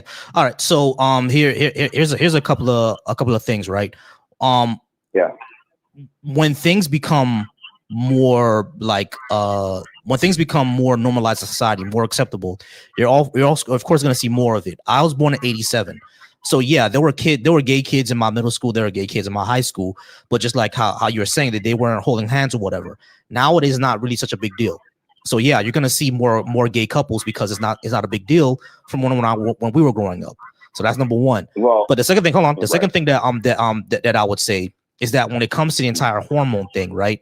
This is actually a very, very complex thing. You don't just go into like a 12-year-old is not gonna go into a counselor's office, say, hey, I feel like a boy now, give me hormones, and they're gonna pop their trunk and give them hormones. That's not what's happening. Yes and no. Yes and no. Yes and no. You're right and wrong at the same time because it varies depending on state. So yes and no. All right. What state can a kid go into an office, I feel like a boy now? Google. I have to ask Google. I used to know it. I'll have to ask, man. If you want me to look it up, I'll look it up, bro. While you continue to talk. Cool. Because as far as what I've seen, even in the most liberal state, California, you have to go to a process to get it. Here in Florida, you can't get it at all because it's illegal here.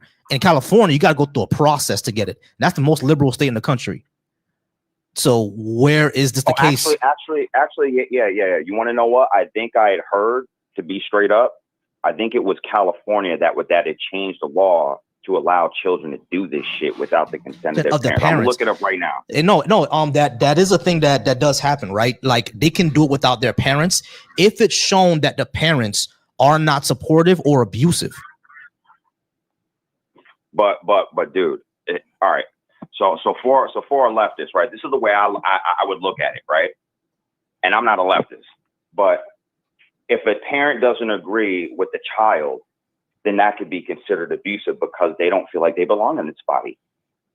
This is not who they are. They told you. Like, dude, no, that's not what it means. Games. No, that's not what they mean by abusive. What they mean is by mentally, emotionally, and physically abusive. If the parents are abusive, you're definitely not gonna want the child. Like schools are mandatory reporters, right? They're gonna report that the parents are abusive, especially if they're physically abusive. But usually when it's emotionally, religiously, or mentally abusive, it's hard to report that. So the school is just going to go ahead and support the child over the parents. Because it's basically it's basically in the best interest of the child, and not the best interest of the parent. Okay. So let me ask you this, right? This would be considered leftist. Every human being should be in charge of their own biochemistry, right? Yeah, you should be in charge of your own body. It's my choice. All right. So then let me take whatever drugs I want, man. Sure. Let me do drugs, man. Go ahead. And guess what? And I can go about a half hour from here, right? And I go down Main Street, and in broad daylight, people are standing asleep. My kids have to see that shit. So they didn't know about that crap until they saw it, bro. Sure. So Harry, now, what the left advocates for? Hold on a second. Now there's a heroin epidemic, right? There's so many fucking people doing it. You know why? It's not just because it's available. It's always been available. It's because it's seen all over the fucking place, dog. So people are seeing it and it becomes an option. I was always like, yo, why would people go and do that? I didn't even know that you could smoke that shit until a couple years ago. Harry.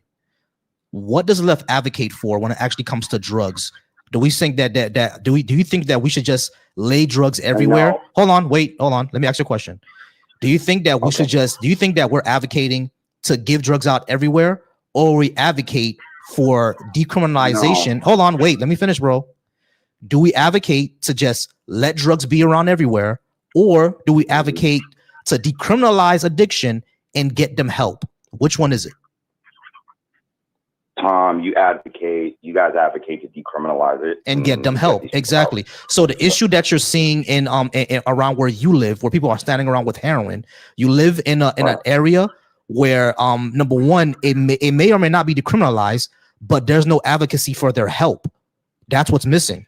So we want to actually help. So what I'm saying is that the leftist policy would be to open somewhere where all these people that you see walking around like the Walking Dead is to actually go into that facility and get actual help instead of just having it decriminalized and leaving them to their own devices.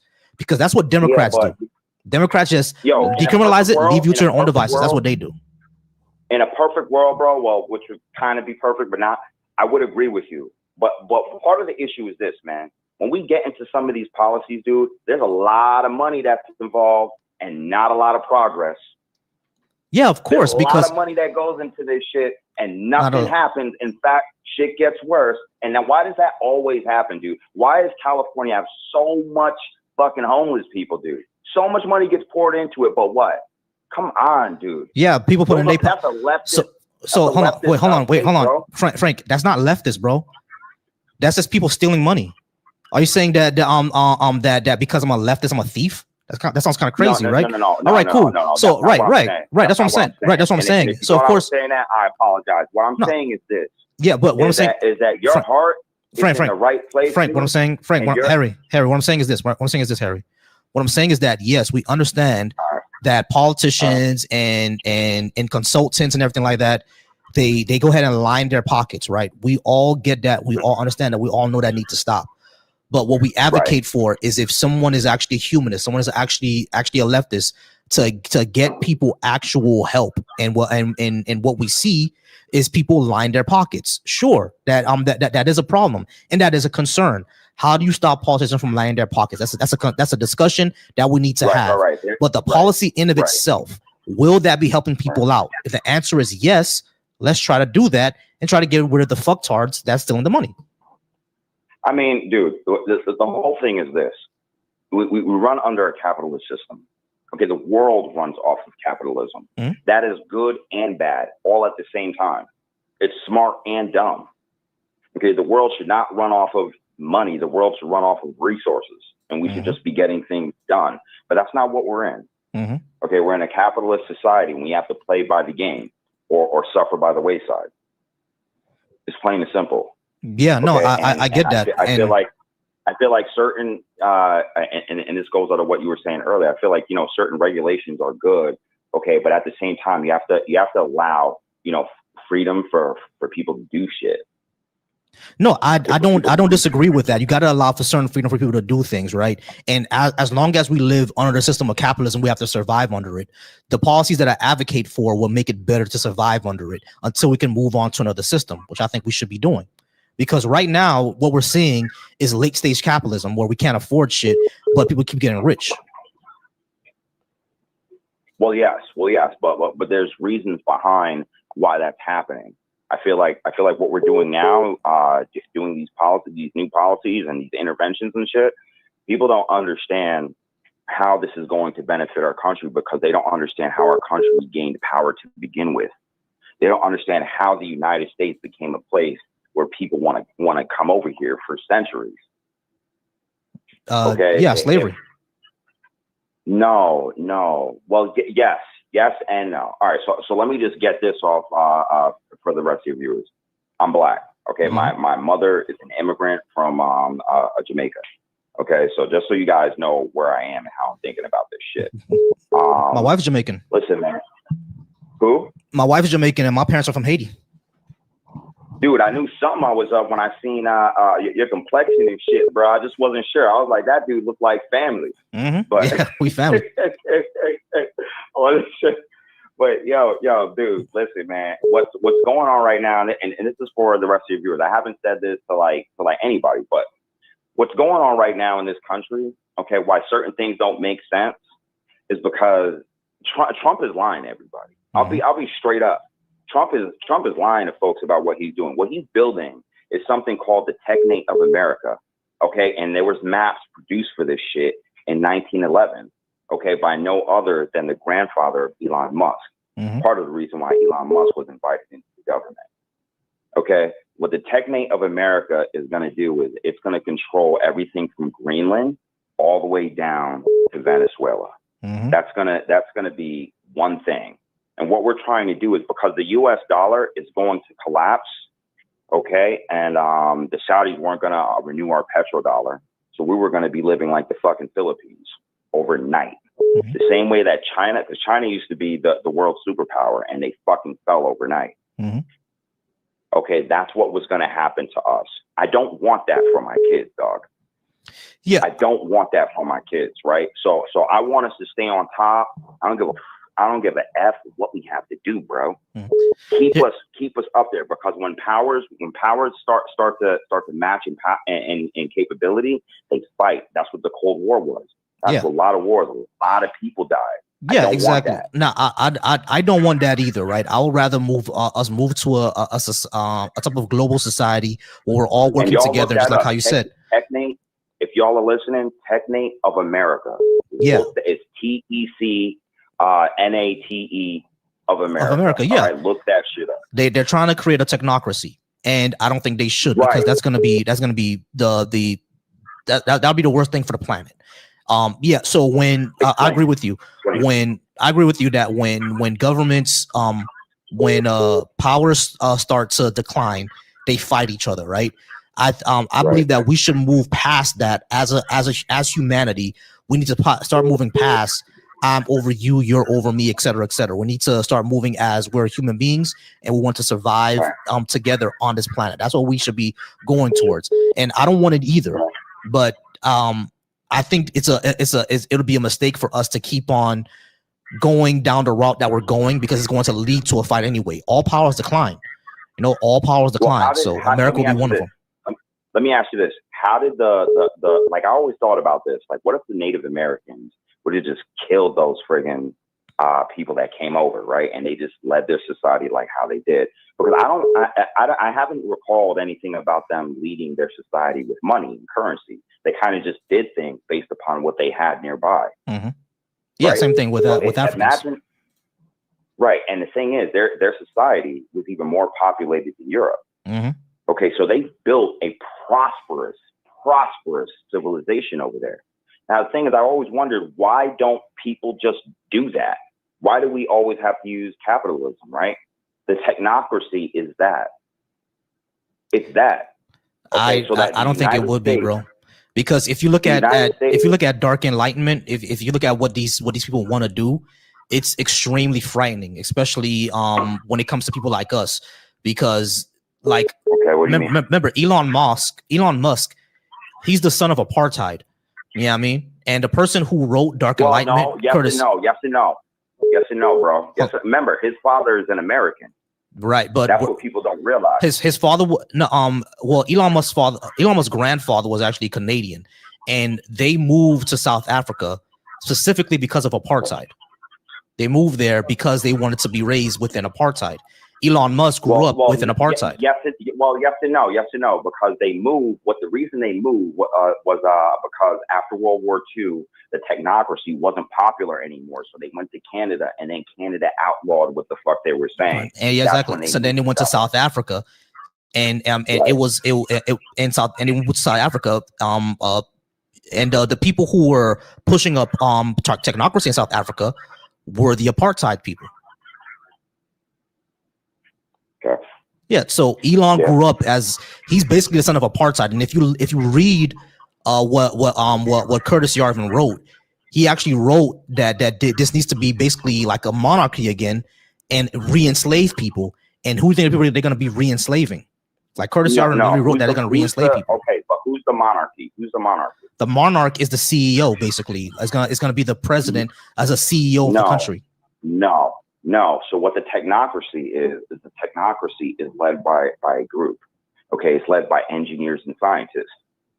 Okay? Right. And we do things for that, like they make decisions for the betterment of humanity. Okay, they do things that are just better. Right, but that's not gonna what improve our civilization. It's just going to be better for us. that's what they're that's what they're saying, right? But what are the results that we're seeing? We're seeing that AI data centers are increasing our hold on. We're seeing AI data centers increasing our electricity bills, being put in minority areas and poisoning the water. You see what I'm saying? So they want to have a better thing for society, but what's going to happen is that it's going to be better for them, not for all of society. So how do you lower the energy bills? You lower the energy bills by having more energy. Right, okay, and we have more energy. Well, hold on, check this out. With the war that's going on right now, right?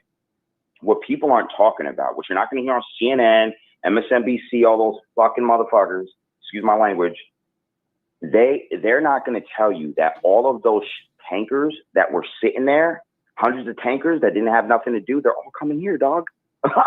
They're all coming here now. No, yeah. You know what that's going to... What I'm saying you know is, what that's going to do for us? That's going to be reinvested into opening up more shit. Yo, look at any place. Hold on. Let me understand what you're saying. You're advocating for American imperialism to get oil from across the world. No. Okay, cool. So we should be. Hold on. Wait. So we should wait. Hold on. Let me just finish. Hold on. Wait. Hold on.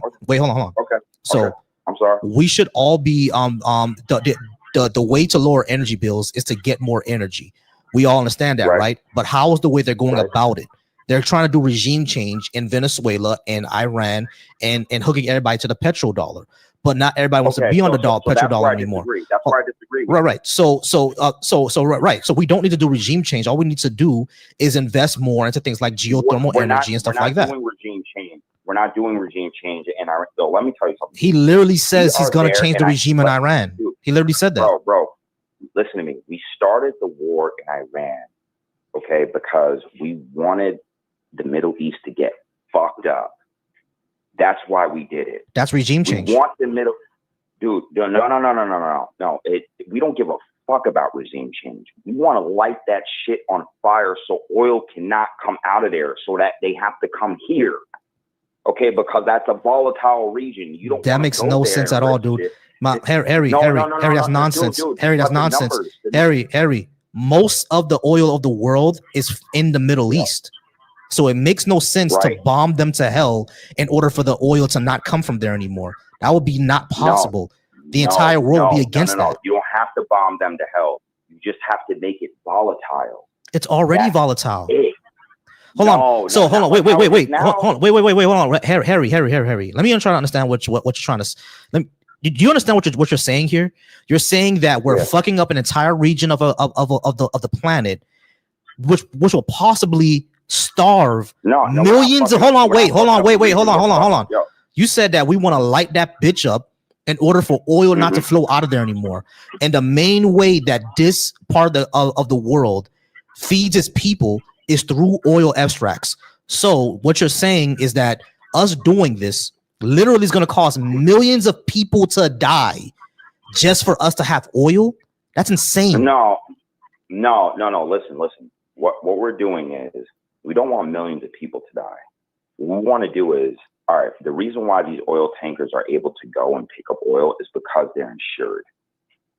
If the insurance companies don't want to insure your ass to go there, okay, or if it's going to cost too much, you're just going to go to some place that's more peaceful and more secure and less volatile. That's America. America produces the most energy on the planet. Okay, our dollar is back. It is the petrodollar. That's why we live the life that we live. That's why we have internet. But again, Harry. But Harry, the results of what you're saying is that millions of people will die. That will cause yes, it will. That will cause volatility in that area, and it will cause massive amount of immigration in that area just because we want people to pay us for money. Okay. It will cause millions of people to die. What you're saying. We're already on top, bro. So what you're saying? Hold on. Wait. Hold on. People are actually getting fed by us. But you realize that American imperialism has caused millions of deaths across the world, right? No. I think that Harry, Chinese Civil War caused more deaths than American imperialism. Harry. Yeah. I told you brother, Harry, hold on. Harry, so hold on for me. Okay. I told you where my parents are from, right? Yeah. They're from Haiti, right? Right. The reason why Haiti is the way that it is because of American imperialism. You understand that? Well, I know that's why they gained their independence. They're the way that they are now because of motherfucking France, partly. Partly because of France, but the reason why Haiti is the way that it is now is because of American interference in the country, American imperialism. Yes and no. Yes and no. I think the worst thing. Yes. I think the worst. Okay, thing let's do this. Hear me out. Hear me out. Let's say this. Let's say this. Let's say this. Let's say this. Let's say this. Let's say this. Let's say Western imperialism, meaning France and the United States. Yes. All right. Okay. So if we engage in that in another area that's even larger than Haiti, millions of people will die. And you're saying that this is okay just for us to have oil profits. That's insane. Can I give you an example of that? Okay. So you want to talk about leftist policies, right? Obama helped kill Gaddafi with no Congress vote, right? Declared war on Muammar Gaddafi and killed that motherfucker. Yes, that was a bad thing. And that's not a leftist policy. Why did he do that? Because Gaddafi wasn't threatening us, right? He wasn't threatening war. He wasn't chanting death. It was for American imperialism. Right. This proves my point. But I'm saying that's a leftist policy, bro. No, it's not. Okay. Yes, bro. Obama was a Democrat. That doesn't mean hold on, wait, Harry. Obama wasn't a leftist. Obama was a Democrat. He wasn't a leftist. And Democrats are basically right wing. Obama. You know what? I almost want to give you that, but I'm not going to fall for it. What you mean not going to fall for it? The Democrats can't even get universal health care passed, bro. Hold on, wait, Harry, listen. The Democrats can't even get universal health care passed, bro. How are they leftists? Yeah, all right, because if you vote for a Democrat, right, you're also voting for leftist policy. No, you're not. All right, how about this? They don't employ leftist policies. What is the chance? Yo, dude, what is the chance, right? That if you vote for a Democrat, that an extreme left policy will be enacted? Zero. Bro, can you please come on, man, yo, dude, bro. So what is the hold on, Harry. What's extreme left to you? What's extreme left to you? Universal health care and abolishing the private prison industry. Not just abolishing the private prison industry, but universal health care, universal education, and seizing all the means of productions and ending capitalism. That would be extreme left. That has never happened under Democrats. So Never. Who did you vote for? Who did you vote for? I actually voted for Kamala because I didn't want Trump in. All right, bro. All right. Hold on. Because I know that there's people in the chat that want me to say this shit. Bro, dude, you know that Kamala was all for that stop and frisk shit, right? Yeah. You know she didn't want to let these brothers out of jail, right? You know who let these brothers out of jail? You know Trump did. Not only did he let them out of jail. No, hold on. Yo, bro.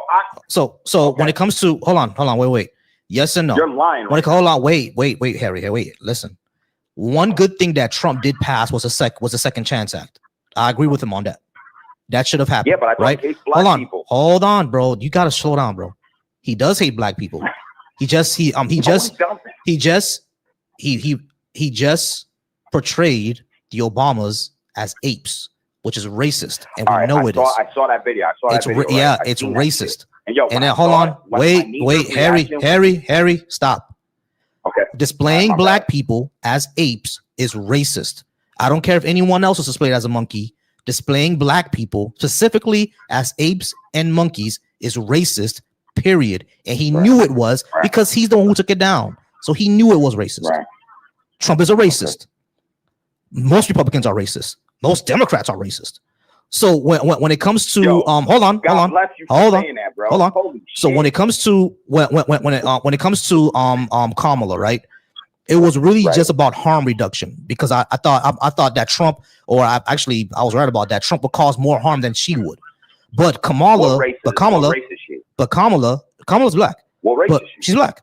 No, but Kamala, her dad is from your country, my guy. Yeah, but dude, do you know that she was the first for something in history? My guy. No. Wait. Hold on. Wait. No. Wait. Stop. Harry, stop.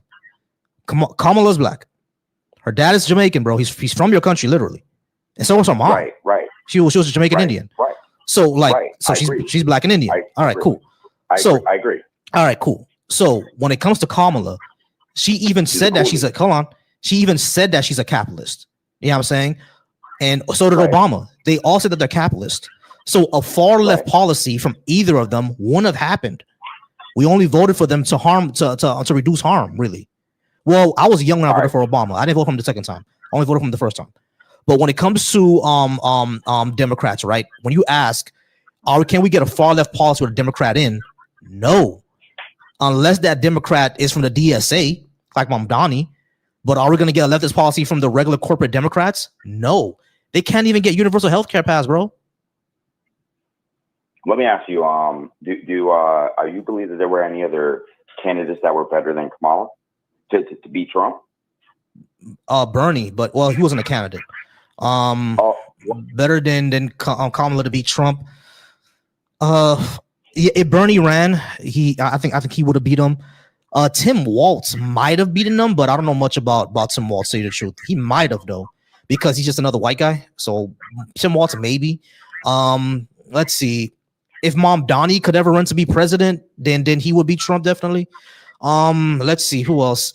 Right now, Gavin Newsom is the top runner, but I'm more lukewarm on Gavin Newsom. If he ran, he probably would have beat Trump, Gavin Newsom. Let's see. Yeah. AOC probably would have beat Trump if she ran. There was a few who probably could have beat Trump. I think. You want to know what's crazy? It would have been nice if you had a choice, huh? Yeah. What happened? No. So what is that? So hold on a second, brother. Let me ask you something. Mm-hmm. What does that mean? Okay, you got, the left has this No Kings protest, right? Okay. You didn't get to choose your front runner, homie. I don't care if Biden was in a fucking wheelchair. That's your own strategic disposition. That is the wrong move to make. I don't give a shit. Mm-hmm. You didn't get to choose, brother. You have the right to have your voice heard. Okay, and you didn't get to choose who ran, dude. That is against the Constitution. Hold on. No, it's not. Hold on, brother. Harry.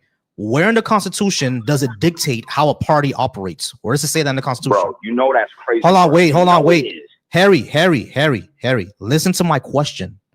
Where in the Constitution does it say that a party must operate this way? Where does it say that?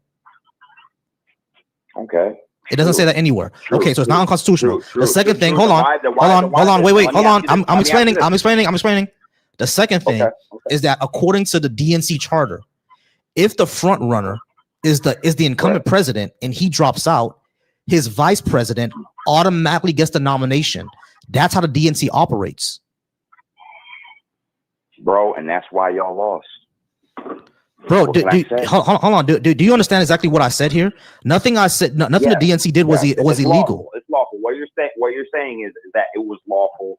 Your constitutional, if rights weren't fucking broken, is what you're trying to say. It wasn't, because there's nothing in the Constitution that says that this is how political parties are supposed to operate. And according to DNC, hold on. Let me just finish. According to the DNC, the way that they operate is that if their front runner, incumbent president, drops out the race, it automatically goes to the vice president. This has happened before in history. So this is how it runs. This is how it happens. Let me ask you this.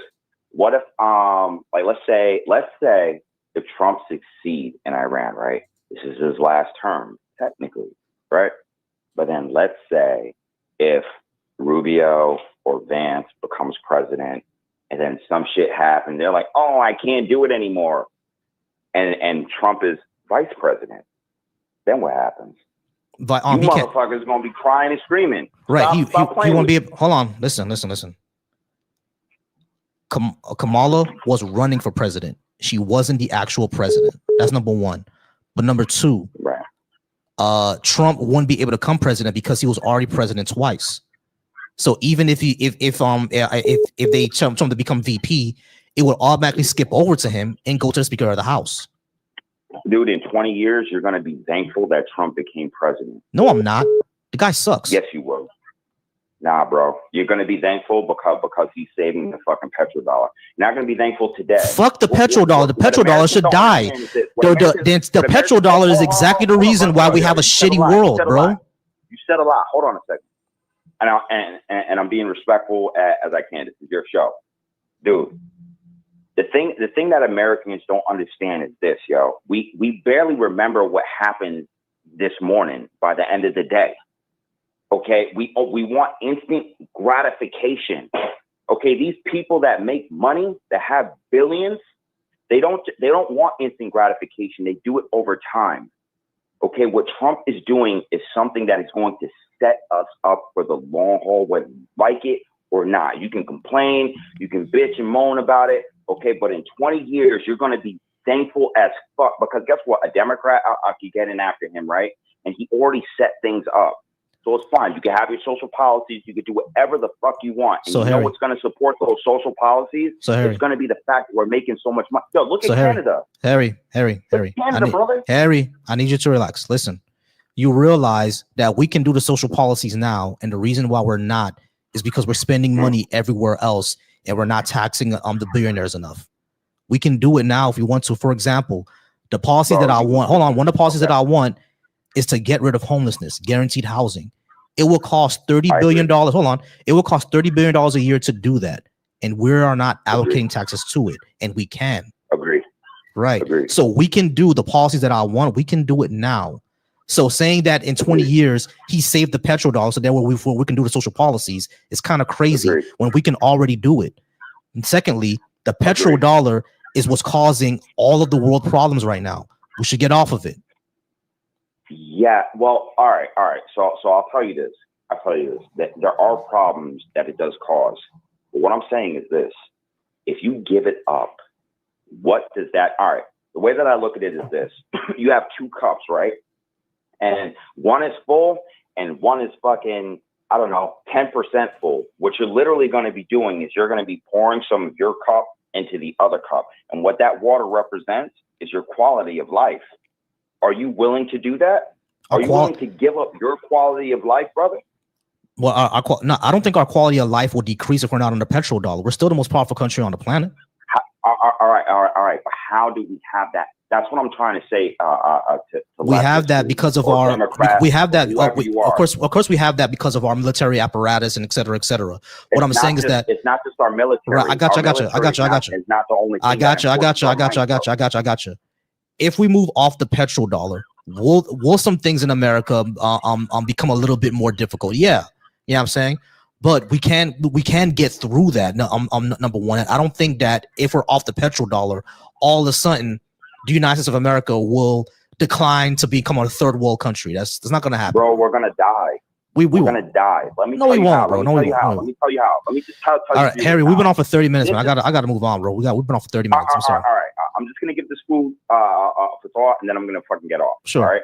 This is how we're. All right, guys. I think I have one last person, and then I'm going to go ahead and move on from this. Because he called in about maybe 6 or 7 times. Hello? Eric, how's it going? This is Volcy Thoughts. You called in. What's going on? What's up? How's it going? I'm all right. All right, Eric, are you at least 18? And did you disagree with me that leftist policies are better for society? I'm at least 18, and yeah, leftist policies are definitely worse off for society than like Christian conservative policies that are backed by like moral grounding and foundation rather than just like all right, cool. A bunch of people agree this is best. All right, cool. So Eric, what is bad about parental leave that allows parents to stay home with their newborn child paid for 6 months? What's bad about that? Sorry, repeat that. What is bad about a policy that allows parents to stay home with their newborn child for 6 months? What's bad about that? Well, that's a good policy. Cool. What would be bad about single payer healthcare so you don't have to worry about hospital bills? What's bad about that? Sorry, what was that? Single payer healthcare. Yeah, what would be bad about that? I think that in most cases, systems that are dependent upon the quality of service rather than taking taxpayer dollars, I think is less efficient. How come it's not less efficient in other countries that do have universal healthcare? Because a lot of times those countries that you're referring to don't have the factors that a diverse country like the United States has. How do you explain countries that are diverse and still have universal healthcare? It's not as efficient of a system, and I don't believe personally. How come France has a better system than us? I don't believe personally in systems that rely on taking other people's money. You already said this. Taking other people. Eric, you already said this. Eric, hold on. What I don't agree with. Eric, I get you. I get that, right? Do you understand how insurance works? Yeah. Okay, cool. So if you understand how insurance works, do you view insurance as immoral? I'm not saying the system is either moral or immoral. I'm saying that, well, actually, yes. I'm saying that systems that people don't agree to pay into, they're forced to pay into. I think that's different than a system that you agree to participate in. I think that's very different. And that's the morality that I disagree with. The military is immoral? Is the military immoral?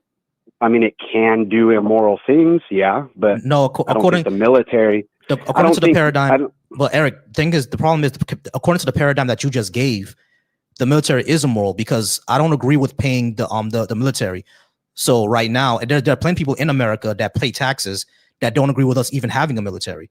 So that would mean, according to your paradigm, the military is immoral. Because you don't agree. A military is a necessity, though. You can't avoid the military, taxes that go to basic. Right. So that means you can't avoid that. But understood. To build Eric, systems. Eric, slow down. Understood. The military, you can't really avoid militaries because we live in states. You also can't avoid illness. Humans are going to get ill, and illness affects our markets. It affects our system. It affects society. So why will we not make sure that everybody can get the proper care for their illness? Because this is the reason why I asked you if you understand how insurance works. Because when you pay your premium, that premium is not going to a little piggy bank for you only, and then when you get sick, it's paid out of that piggy bank. When you pay your premium, it's going into a pool of other people who also paid the premium, and then when you put in a claim, it's paid out of that pool. Universal healthcare works the exact same way. And I'm asking you, why would that be a bad thing? Well, there's a couple of different reasons. One reason is because, the United States isn't doing a very efficient job of determining who's getting that taxpayer money.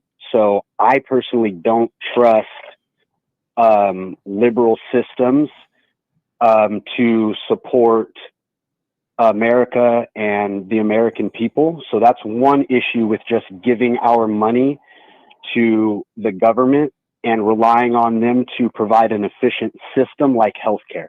I don't trust the government for that. I don't think that they should have minimal involvement rather than other than creating incentivization for them to do better jobs. Other than that, I think people are responsible for paying for their health care, and the government is responsible for making that affordable for those people and not creating systems that inflate prices and exploit the United States citizen. But universal healthcare wouldn't do that. As a matter of fact, it's been shown in several. I don't agree with you. Hold on, Eric. It's been shown several times, even according to the Cato Institute, that if we were to move to like a Medicare for all system, the prices would actually go down. Yeah, I don't agree that, again, it's an efficient system for providing. Hold on, Eric. It is an efficient system because number one, hold on. I know you don't agree. Here's the problem. We've seen in several other countries where the systems are efficient. More people have access. More people get better care. More people go to have preventative care, et cetera, et cetera. So if I already told you why I didn't think that was a good comparison, though. But yeah, because you said diversity. So, but there are because there's a lot of different factors, like we have mass immigration. Hold on, Eric. So does France, and their system works better than ours. I don't agree that a system that takes money from the people and then also inflates the market. But Eric, here's the problem. System. Here's the problem. Eric, here's the problem. I think we might Eric, just disagree hold on, Eric, hold on. Eric, slow down. Eric, slow down. You're simply saying that this would inflate the system. There is no research to show that this is the case. That doesn't happen anywhere else. What you're saying does not happen anywhere else. So why would it happen in America? You said diversity, mass immigration. Yeah. Other countries that have other countries. Factors. Wait, Eric, hold on. Eric, hold on, bro.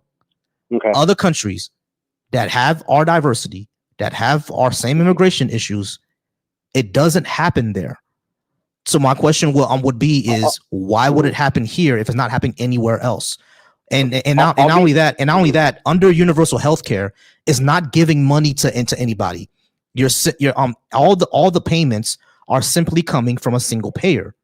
That's all it is. They just send the bills to the government. Government pays it. That's all that's happening here. You see what I'm saying? So no one is receiving any money or anything like that. It's all just going to a risk pool, and when a claim is made, the government pays the claim. Can I get in? That's all that's Can happening. I get in here real quick? Yeah, you can get in, but give me a second. All that is that we pay money into a risk pool, just like you do within regular insurance, and when a claim is made, the payer pays it. That's all that's happening here.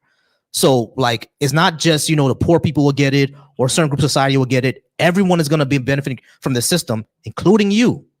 So I'm like, what's the issue here? Like I said, I would have to do more research on specific countries, what that data says, how they collected that data to have a better argument for you, to be honest. So this is kind of lower on my rung of what I prefer is my, priorities. Mm-hmm. But I'll say in Canada, there's been issues with waiting for doctors. Everybody has. Obama said that you could keep the doctor of your choice. That didn't end up being true. And overall, systems, like I said, that rely on quality and don't coerce people into having to pay into it, especially something as broad as healthcare, when you have mass migration and you've seen some issues with, can you get to your doctor and do you get to choose your doctor? Personally, my preference would be for a different system. So if you want me to address the specific countries, I would have to do more research. I got you. But from what I'm addressing, as far as the quality of the product and the coercion that goes into paying for the system, it's not my preference. I got you. But Eric, what I'm saying is that when we see universal healthcare be implemented again in all of the countries, what you're saying does not happen. The quality is still high, and you can still choose your own doctor. You don't have to go to. You're saying that it's great in other countries, but I'm saying that there's issues that I see, and you're not really addressing those parts. Right, You're just saying, you see issues, you have issues with this, but it works in France. Eric, what I'm trying to say is that the issue that you're pointing out does not happen everywhere. So if you're gonna say that, hold on, places like in Canada. Hold on, like bro. I said, the doctor Hold on, Eric, slow down for me, please. Every time I say something, you want to interrupt. Give me a second. You got to let me get in. I let you talk for a really long period of time at one point, and I was really quiet. I'm going to let you get in. Back and forth if we can. We can, but I need to actually finish what I'm saying first. All right. So you say that the issues that you're seeing are essentially the quality and choosing your doctor under universal healthcare and coercion. That's silly. The reason why I said that's silly to me is that, number one, we'll still have the same quality. I'm not sure why you think the quality will go down. It doesn't go down anywhere else. But the second thing that I would say, the second thing that I would say, no, they still have quality healthcare in Canada. The second thing that I would say is that you can still choose your doctor. just like it is in Canada. You're not forced to go anywhere. We didn't As a matter of fact, Obama didn't let us do that. Hold on. It's not Obama that's not letting you do that. That's your insurance company. Because guess what? If the doctor you want to go to is out of your hold on. Hey, hold on. I need excuse me, Eric. You're proving my point. Eric. Before Obamacare, if you went to a doctor that was outside their network, did you have to pay for that? If you're on insurance, if you're on private healthcare, it depends on what kind of insurance or healthcare that you have. It depends, right? Option. No, exactly. You had an option. Hold on, Eric. It depends, right? Can you still go out of? Hold on. Can you still go out of network under Obamacare? You couldn't choose your doctor. The people that were on. Bro. You need to answer my question here. Yes or no? Can you still go to an out of network doctor under Obamacare? Sure, but that's not what so you can choose your doctor, that's right? Not the system that. So you can choose your doctor, right? About. You're the one who brought up Obamacare. Is that the system that you're talking about, though? And the system that I'm talking about. Are you talking about a system that people aren't coerced into? Eric, slow down and track what I'm saying. I'm tracking. You're the one. You're not. You're the one who said no. You're not. You're the one who said that before Obamacare we were able to choose our doctor. You can still do that. And the second thing that I was going to say is that under universal health care, you would still be able to do that. No one's going to stop you from choosing your doctor under universal health care.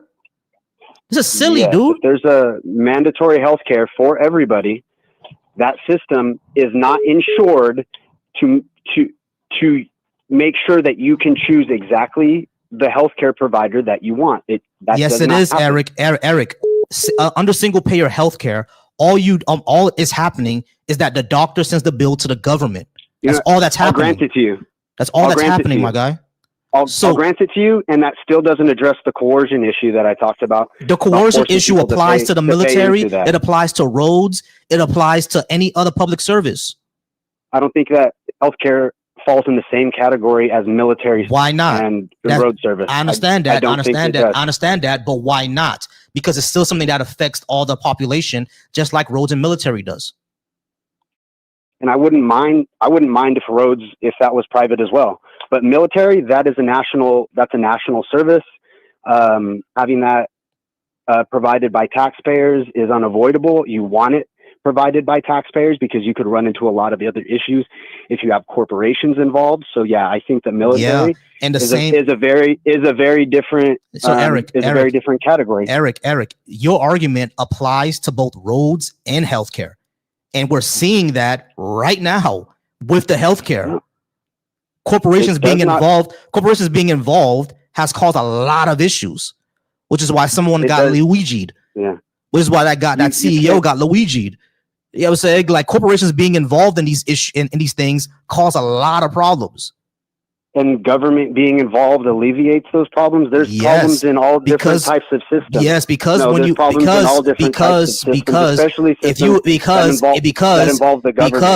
you have a single payer, all the profit seeking issues that we see in private health insurance will not exist because the government does not exist for profit. The government doesn't run a profit. The government does not do things for a profit. I don't agree with your premise. Hold on. Because there's no profit, let me finish what I'm saying. That's not what I'm saying. I'm not saying that just because they seek profit, therefore they're bad. What I'm saying is that in this particular instance, when it comes to healthcare, seeking profit has led to these issues, and we've seen it. Yeah. I don't agree with the coercion. I'm okay with the coercion when it comes to military because it allows us to live the life that we live. Would healthcare also allow us to live the life that we live? Right? You keep interrupting me. I think with healthcare, there's better systems and there's better ways of doing it, and it's not as high on my priority list. That's where I stand. I think we disagree here. Then how come every single country that has a military? I don't agree with that.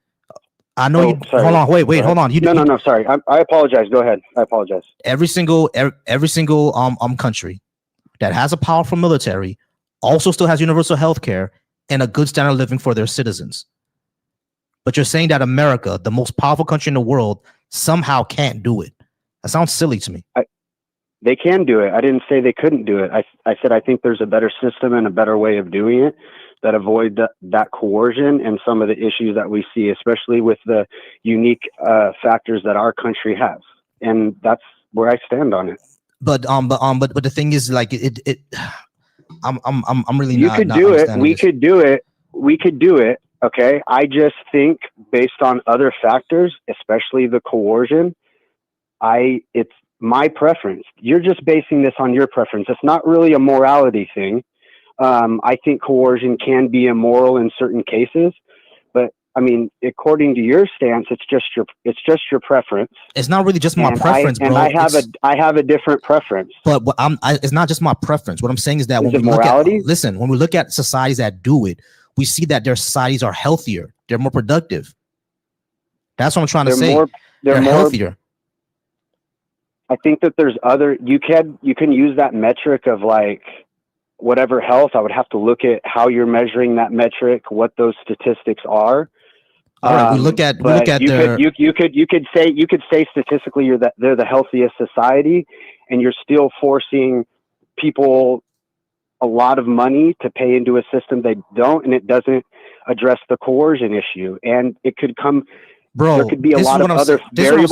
There could be hold on, I'm not done. There could be a lot of other variables and factors that are negatives that you're not really addressing that could come. What from are the this. negatives of, So although having single although payer? you're pointing to hold on, some positives, which I believe there are some positives. I think that there's a better system. Hold on, Eric, That's hold my on. preference. Hold on. This is your preference. Hold on. But the system that we have I know now this upsets you. I'm not upset. I'm not upset. You're the one who's yelling on the phone, I bro. don't agree with your preference. Eric, I know you don't agree with my preference. I'm not upset at anything, bro. Stop. Hold on, Eric. Stop doing that. I never. You're not addressing my issues. I did So we're address just at a standstill. Eric, stop. Chill, bro. You need to chill. I understand that it's not your preference, and you think that is a better system. What I'm saying is that what I'm saying is that the system that we have right now is not a better system. It simply isn't. There's a lot of issues with the system. Now, I know. I agree with you. I don't think this system's my preference. All right, cool. Hold on. This system is not your preference. The other option from our system is universal health care. That's the other option. Two options? Or the other option is a mixed system where you have Medicare for all and a private system that's next to it. That's how it's ran in Canada. And you still see the issues there, right? I agree. Okay. Yeah. So if you think that there's a better system but there's three options. Hold on. There's three options. Universal health care, no private insurance. Go to USA to get health care. Wait, hold on, bro. There's three different systems. That we can do. Universal health care, no private insurance.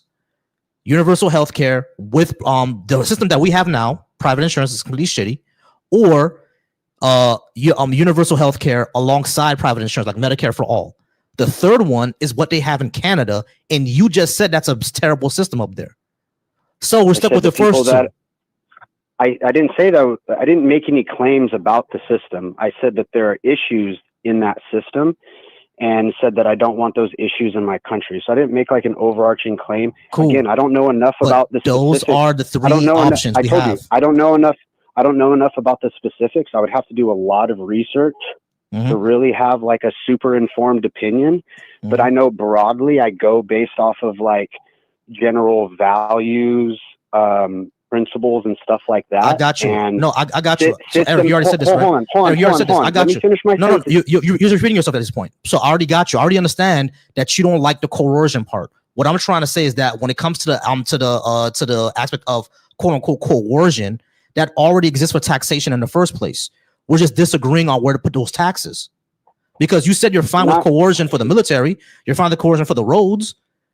I'll be fine with coercion for universal health care. That's what I'm saying. I'm just going I'll be fine with universal health. I'll be fine with coercion for universal health care because it benefits us all. We will be a healthier society if we had it. That's all I'm saying.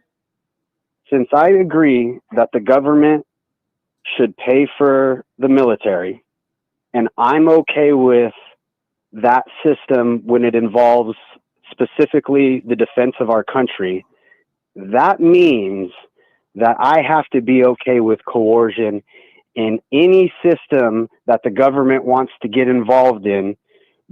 No. Regardless of whether it's a more efficient, more optimal, or more moral system. That's not what I said. It seems like that's your well, that's then not what I said. let me have the position that I have on the military, and we can separately talk about whether coercion is also appropriate in some of these other areas where the government wants to get involved. How about let's do that then? Right. But that's exactly what I just said. I understand that you're fine with some coercion for some things because you think that'll be better for society. What I'm saying is that this other thing, universal health care, would also be better for society.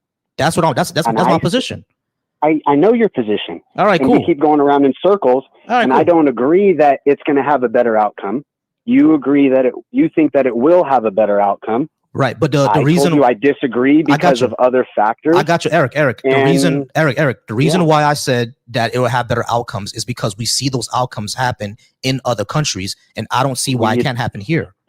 Because we're the wealthiest, most innovative. Hold on, wait. We're going in circles. Wait, hold on. We're the wealthiest, most innovative country in the world. So if other countries have universal health care and they can have a healthier society, I don't see why we can't. That's what I'm saying. I don't see why we can't.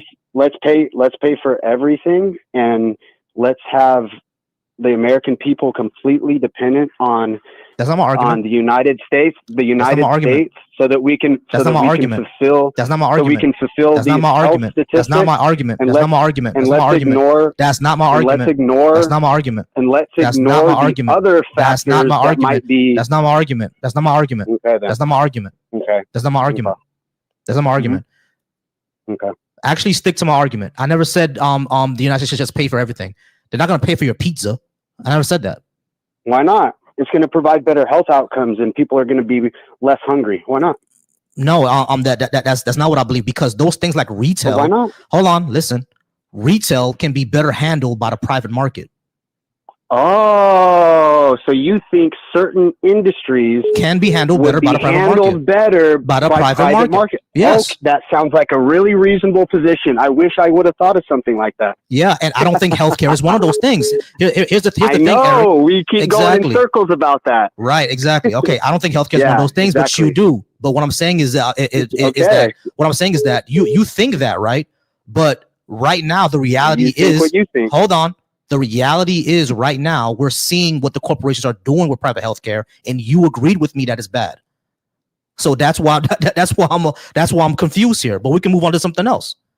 Because I told you there's not just the way we're doing it and the way you want to do it by paying for all of it. I said there's other ways of doing it. I know there's other ways of doing it. I already said there's other ways of doing it. You're thinking, bro, and why you don't understand my position is Eric, I already said there's other ways of doing it. I agree with the other ways of doing it. There's a there's a mix of a private public system. I already said there's other way of doing it. I'm not confused about anything. You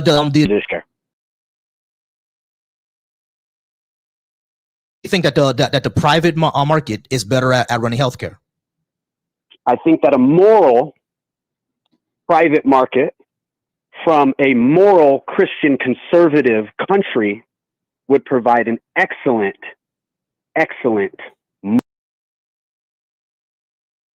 healthcare system. All right, we can't do that right now because we have too many liberals. We don't live, and we don't live in a theocracy. We're trying to get there. Theocracies are bad, all of them. I didn't say we had to have a theocracy. You just said we had to have, like the Constitution said, a moral people. Yeah, okay. You can be a Christian. You can be a moral. Hold on, Eric. Can you be moral and not be Christian? You can follow Christian morality and not be Christian. Yes. No. That's not what I asked you. I asked, can you be a moral person and not be a Christian? Whose definition of morality? I'd follow the Christian definition of what is moral. I understand you follow Christian definition. What I'm asking, so I would go by that. Can I be a moral person and not be Christian? According to my worldview, you could correctly follow Christian morality and not claim to be a Christian. Yes. What if I'm not following Christian morality? Well, how can you not follow Christian morality and according to my worldview still be moral? How does that make logical sense? Yeah, exactly. That's the problem here. What do you mean? How is that a problem? Because you said not a theocracy, but what you will put in is literally a theocracy. How so? What would be theocratic about it? I don't want the church to run the government. Okay, then. So you don't want the church to run the government. Do you know what a theocracy is? If you don't want the church to run the government, then saying having a Christian moral nation is nonsense. How so? You can have Christian moral people running the government and have them not associated with the church, can't you? No. How what exactly is we have people right now in the government that go to church? What exactly? We have people in the government right now that go to church. What exactly is Christian morals? You read the Bible and you find out. You don't. No, you tell me. You don't know Christian morality? No, you tell me. You tell me. It's because it's your position. You have to tell me. A lot of it is in the Constitution. A lot of our Constitution, a lot of the laws and the morals that we follow, it comes from a Christian foundation. So no, they don't. A lot of course they do. A lot of people follow Christian morality, and they have Christian moral foundations based off of just our American tradition. Eric, this doesn't answer my question, bro. I asked you what is Christian morality. You just said the Constitution. The Constitution is a secular piece. It's not a Christian piece. I didn't say the Constitution is Christian morality. All right. So what is Christian morality? It's in the Bible. Okay, tell me what it is. It's your position, bro. You gotta tell me what it is. You want me to tell you of the Bible right now? No, I want you to tell me, define Christian morality for me. What is it? Well, one simple piece of it, and one small example would be like the 10 Commandments. All right, so let's look at the 10 Commandments. So according to 10 Commandments, you don't have to make laws based on it. That's not what I'm saying. So according to 10 Commandments, it's moral to not worship other gods before Yahweh. Now, I don't worship any gods. So according to that, I'm immoral. And not only that, America would be immoral because America doesn't worship any gods. So America is immoral according to the 10 Commandments. Nobody's asking, how does a country follow human morality? All right, listen to what I'm saying. According to the 10 Commandments, Eric, you're not tracking. Eric, you're not tracking. According to the 10 Commandments, Eric, you're not tracking. According to the 10 Commandments, it's immoral to worship other gods before Yahweh. America does not worship. Hold on, let me finish. America does not worship any gods. So according to the 10 Commandments, America is immoral because they're not worshiping Yahweh. America? Yeah, America as a country is immoral because it's not worshiping Yahweh. How does a country worship a god? It'll have to be a theocracy. A country doesn't worship anything. A country is like an inanimate object. It's like saying a basketball worships a god. What are you talking about, dude? You understand that a country is a system. A country doesn't worship. I know a country is not. I know a country is a system. What I'm saying is that the system does not put worship onto Yahweh, does it? It doesn't need to. It doesn't have anything to do with. Okay, so according to the 10 Commandments, the American system is immoral because it does not place worship on Yahweh. Do you think the 10 Commandments was intended to define what systems can do and can't do, or what people can do and can't do? No, you're wrong. You just don't understand. Yeah, so when we're talking about Eric, hold on. When we were talking about a moral country or not a moral country, when I asked you what does Christian morality actually mean, you said the 10 Commandments. So if we're gonna be a Christian moral nation, would the country have to follow the 10 Commandments? The people, I wouldn't define a country to be moral or immoral. They would be doing immoral things, and the people in that country would be doing immoral things. So like if somebody disagreed with Netanyahu, you would say what he's doing is immoral because he's leading the country. But Israel isn't doing something immoral. They're being told what to do by their leader. So I would say their leader is immoral and he is leading that country. I wouldn't call, a country is a country. The people need to be following Christian morality and the laws and their behavior. Preferably just, in what they're supporting, which is a Christian moral foundation and laws that generally support that, because it's what's best. Even if you're like a secular, I just want to do what's best for the outcome of a country, you still should be taking the Christian position, because your people are going to be more fertile. Look at the mental health issue with women and men in the United States. I mean, the country's a mess. So I would say overall, yeah. But we don't need Christianity in order to solve any of that. Of course. You don't need, you don't need Christianity, but those people like say, I'm not a Christian. That's fine. I don't need to be a Christian. Like you said, you don't need to be a Christian, but would you be moral? So you can not be a Christian and follow Christian morality. But I don't have to follow following Christian. that value structure, you're going to have a better outcome. Eric. Again, I don't have to follow Christian morality to be a moral person, because not worshiping a God has nothing to do with morals, does it? Well, that's your worldview. Yeah. So it's and hold on. Wait, hold on. You're a moral relativist. Let me finish. So my worldview is just as legitimate as yours. So according to your worldview, me not worshiping a God is immoral? Well, everybody has their morality structure. Like you individually. Wait, I'm just asking you a yes or no question. I follow God's. Hold on, I'm just asking you a yes or no question. I know. Is me not worshiping a God, or your God in particular, immoral? Can I answer you? It's a yes or no. I don't need an explanation. It's not just a yes or no. Yes, it is. Okay. Can I qualify it after I give you a yes or no answer? After I give you a yes or no answer, can I qualify it, or are you going to interrupt me and cut me off? No, I'm gonna. You can give me yes or no and then qualify. Go ahead.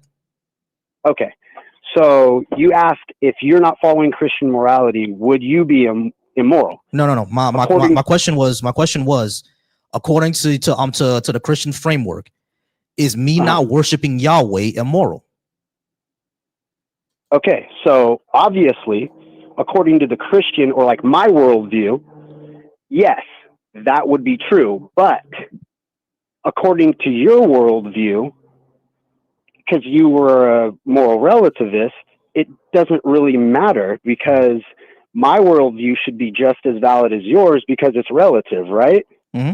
But I think mine has better outcomes than yours, so I think mine is better whether or not God exists. Okay. So I think I win. I think I win either way. No, you don't win, because worshiping according to you. Hold on, Eric. Worshiping a God does not necessarily have better outcomes. That doesn't follow. My position. Wait, hey, Eric. I understand. Wait. Let me finish, because I'll let you answer. I understand your position, right? You said according to your worldview, yes, but we're living under moral relativism. So we're both just as no. I didn't say we're living under moral. No, I didn't say we're living under moral relativism. Hold on. I said according to you. We are your worldview. We are living we're living under moral relativism, because I don't have your morals, do I?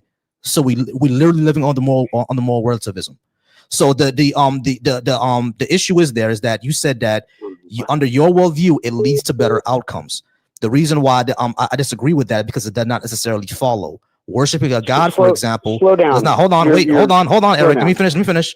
Worshiping a God, for example, worshiping a God hold on. I'm going one point at a time. Let me start over. You're not. Let me start over then. You made a wild claim about morality and whether it's objective, just because you don't agree with Christian morality. Therefore, morality is subjective. That's ridiculous. Stop. That's not what I said. That is what I said. No, it's not. Reclaim your. No, it's not. Your position. I'm going to restate my position, because you obviously cannot listen. We started off this conversation by me asking you, is me not worshiping a God immoral? You said according to you, yes, but according to me, it's not a big deal. According to me, it's not a big deal, which you're correct about, because I live under moral relativism. Now, because I don't have your morals, we're both living under that. To tell you the truth. So that'll be the first thing that I would say, right? But the second thing, no, it's not. But the second thing that I would say, yes, it is. You are. Can I address that before we move on? No. But the second thing that I would say, no. I'm going to go back to it. So the second thing that I would say is that go back to it. I don't care. So the second thing that I would say is that you said that under your worldview, these lead to better outcomes. I said that does not necessarily follow, because the first thing that I asked you was about worshiping a God, and you said your morals lead to better outcomes, but worshiping a God does not necessarily lead to moral outcomes or better outcomes. So it does not follow. I didn't make that claim. All right. I didn't make the claim that the better outcomes come because I worship the God. You I said the better outcomes. I said the better outcomes come because you follow Christian morality, and you don't have to be a Christian or believe in God to follow Christian morality. But then I asked you. But then I asked you, what does Christian morality mean? And you went to the 10 Commandments. And one of the 10 Commandments. That's one example. Yeah, and one of them is worshiping a God. So that's why I asked you. Hold on. That's why I asked you. Bro. That's why I asked you. Under your worldview, is not worshiping Yahweh immoral? And you said yes. For people. For what? For people. For human beings. I'm asking about me. I know we're talking about human. We're still talking about human beings. I said about me. So what? Right. Okay. So what?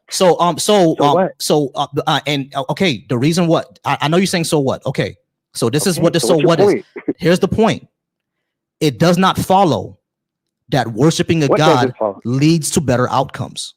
It didn't make that claim, bro. But you said following Christian morality leads to better outcomes. Following Christian morality, not believing whether there's the existence of a God. But existence of two different claims. Worshiping a God is part of Christian morality, is it not? Whether you follow the morals and values. Hey, wrong or not, is worshiping a God part of Christian morality? Yes, it is part of Christian morality. There you go. And that does not necessarily lead to better outcomes. So there's a problem with your position. How does that not lead to better outcomes? Not worshiping a God. I said worshiping a God does not necessarily lead to better outcomes, which you agreed with. Okay, so let's skip that one and let's add everything else. All right. So we can go down the litany, but I bet single thing that you said does not necessarily come from Christian morality. What do you mean every single thing that I said? What I said was I'm willing to bet other things that you say are not necessarily Christian morality. What do you mean other things that I say? My claim is that somebody, whether they believe in God or not, I said that somebody, whether they believe... I said, hold on, let's define Christian morality then. We don't have to talk about... my position. Hold on, wait. I know your position. When we talk about... Position? You said that a person can be moral without being a Christian if they follow Christian morality. So let's talk about... And that will produce better outcomes. And that will produce better outcomes. So let's talk about other things that you think is part of Christian morality. We can forget about the God thing. It's about other things. What other things do you think are part of Christian morality? It's not about what I think Christian morality is. It's about what God and the Bible says. You realize that there are Christians who disagree with you, right? Sure, people can be wrong about all kinds of different So things. that's why I'm asking about you. What do you think? I think that the Bible, if you follow the Bible, or like, let's say apostolic succession. Do you know what apostolic succession is? No, I don't know what that is. Or I don't care either. So. Well, I know you don't care because you don't have any respect for the Bible or for Christians. No, I have respect for Christians. My dad is a Christian. Worldview, hey, Eric. Don't accuse me of things that I didn't say or imply here. My father has been a Christian his entire life, and I love that man to death. So it's not that I don't respect Christians. I don't necessarily respect the belief, but I respect you. You're still a person. If someone were to come try to shoot you, I will kill that person for you. So, like, it's not that I don't respect you. I just think the beliefs are ridiculous. But I don't mean I don't respect you. You're still a person. They produce better outcomes, whether or not you think it's ridiculous that a God exists or it doesn't. Cool. That's fine. Yeah. But let's go down what you think is also Christian morals. So you said if I read the Bible, right? What part of the Bible? So there's old or new? So there's apostolic succession. What does that mean?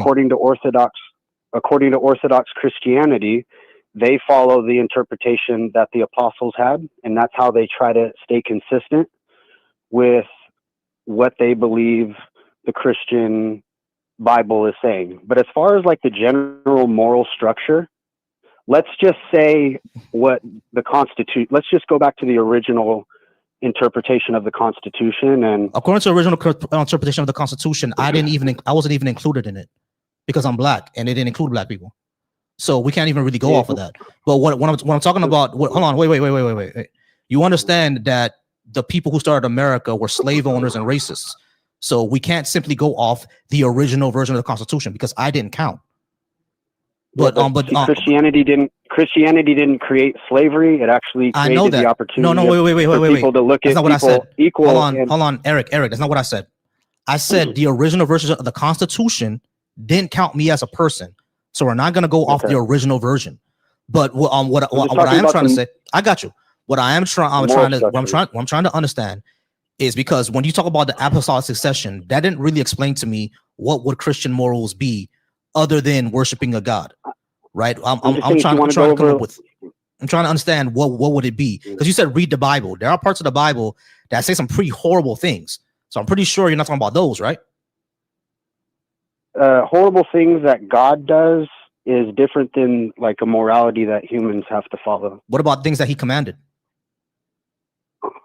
Well, he could command things that are outside of general morality because he's kind of outside of that structure. But regardless of what we believe God is moral? Or whether can I finish?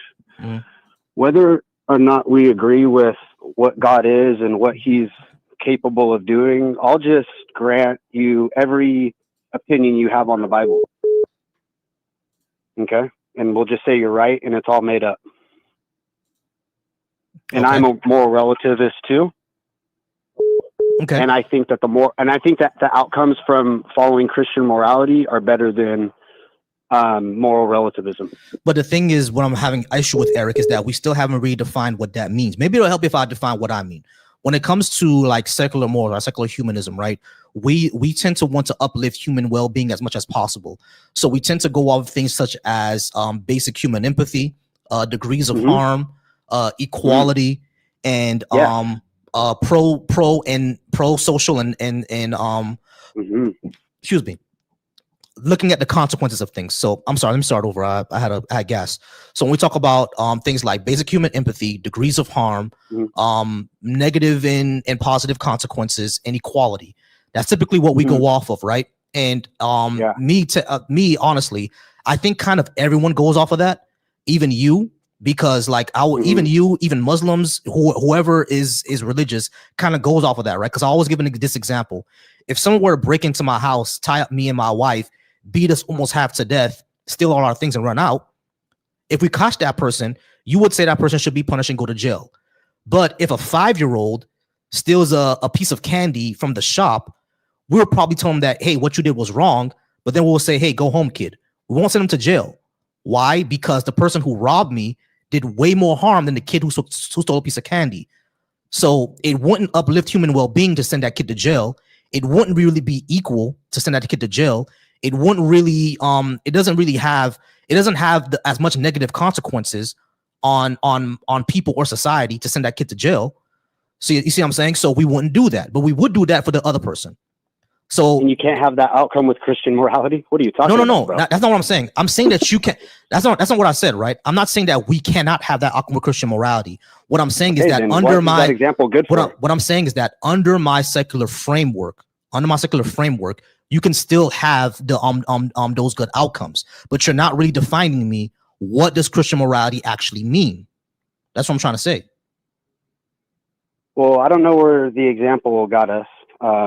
Since you agree that the example got us with Christian immorality as well. Eric, what the example got us is me actually defining what I mean by my moral framework, and you're not giving me what you mean by yours. You should simply say, look at the Bible. How does some hypothetical situation tell me what your objective morality is? I don't believe in objective morals. Well, you don't believe in objective morals, so. I don't believe in objective morals. My worldview is just as good as yours, and I don't know what you're arguing for. Right. Your worldview. Whoever Eric, can take over the country and enforce their morality wins. So good luck, my friend. Eric.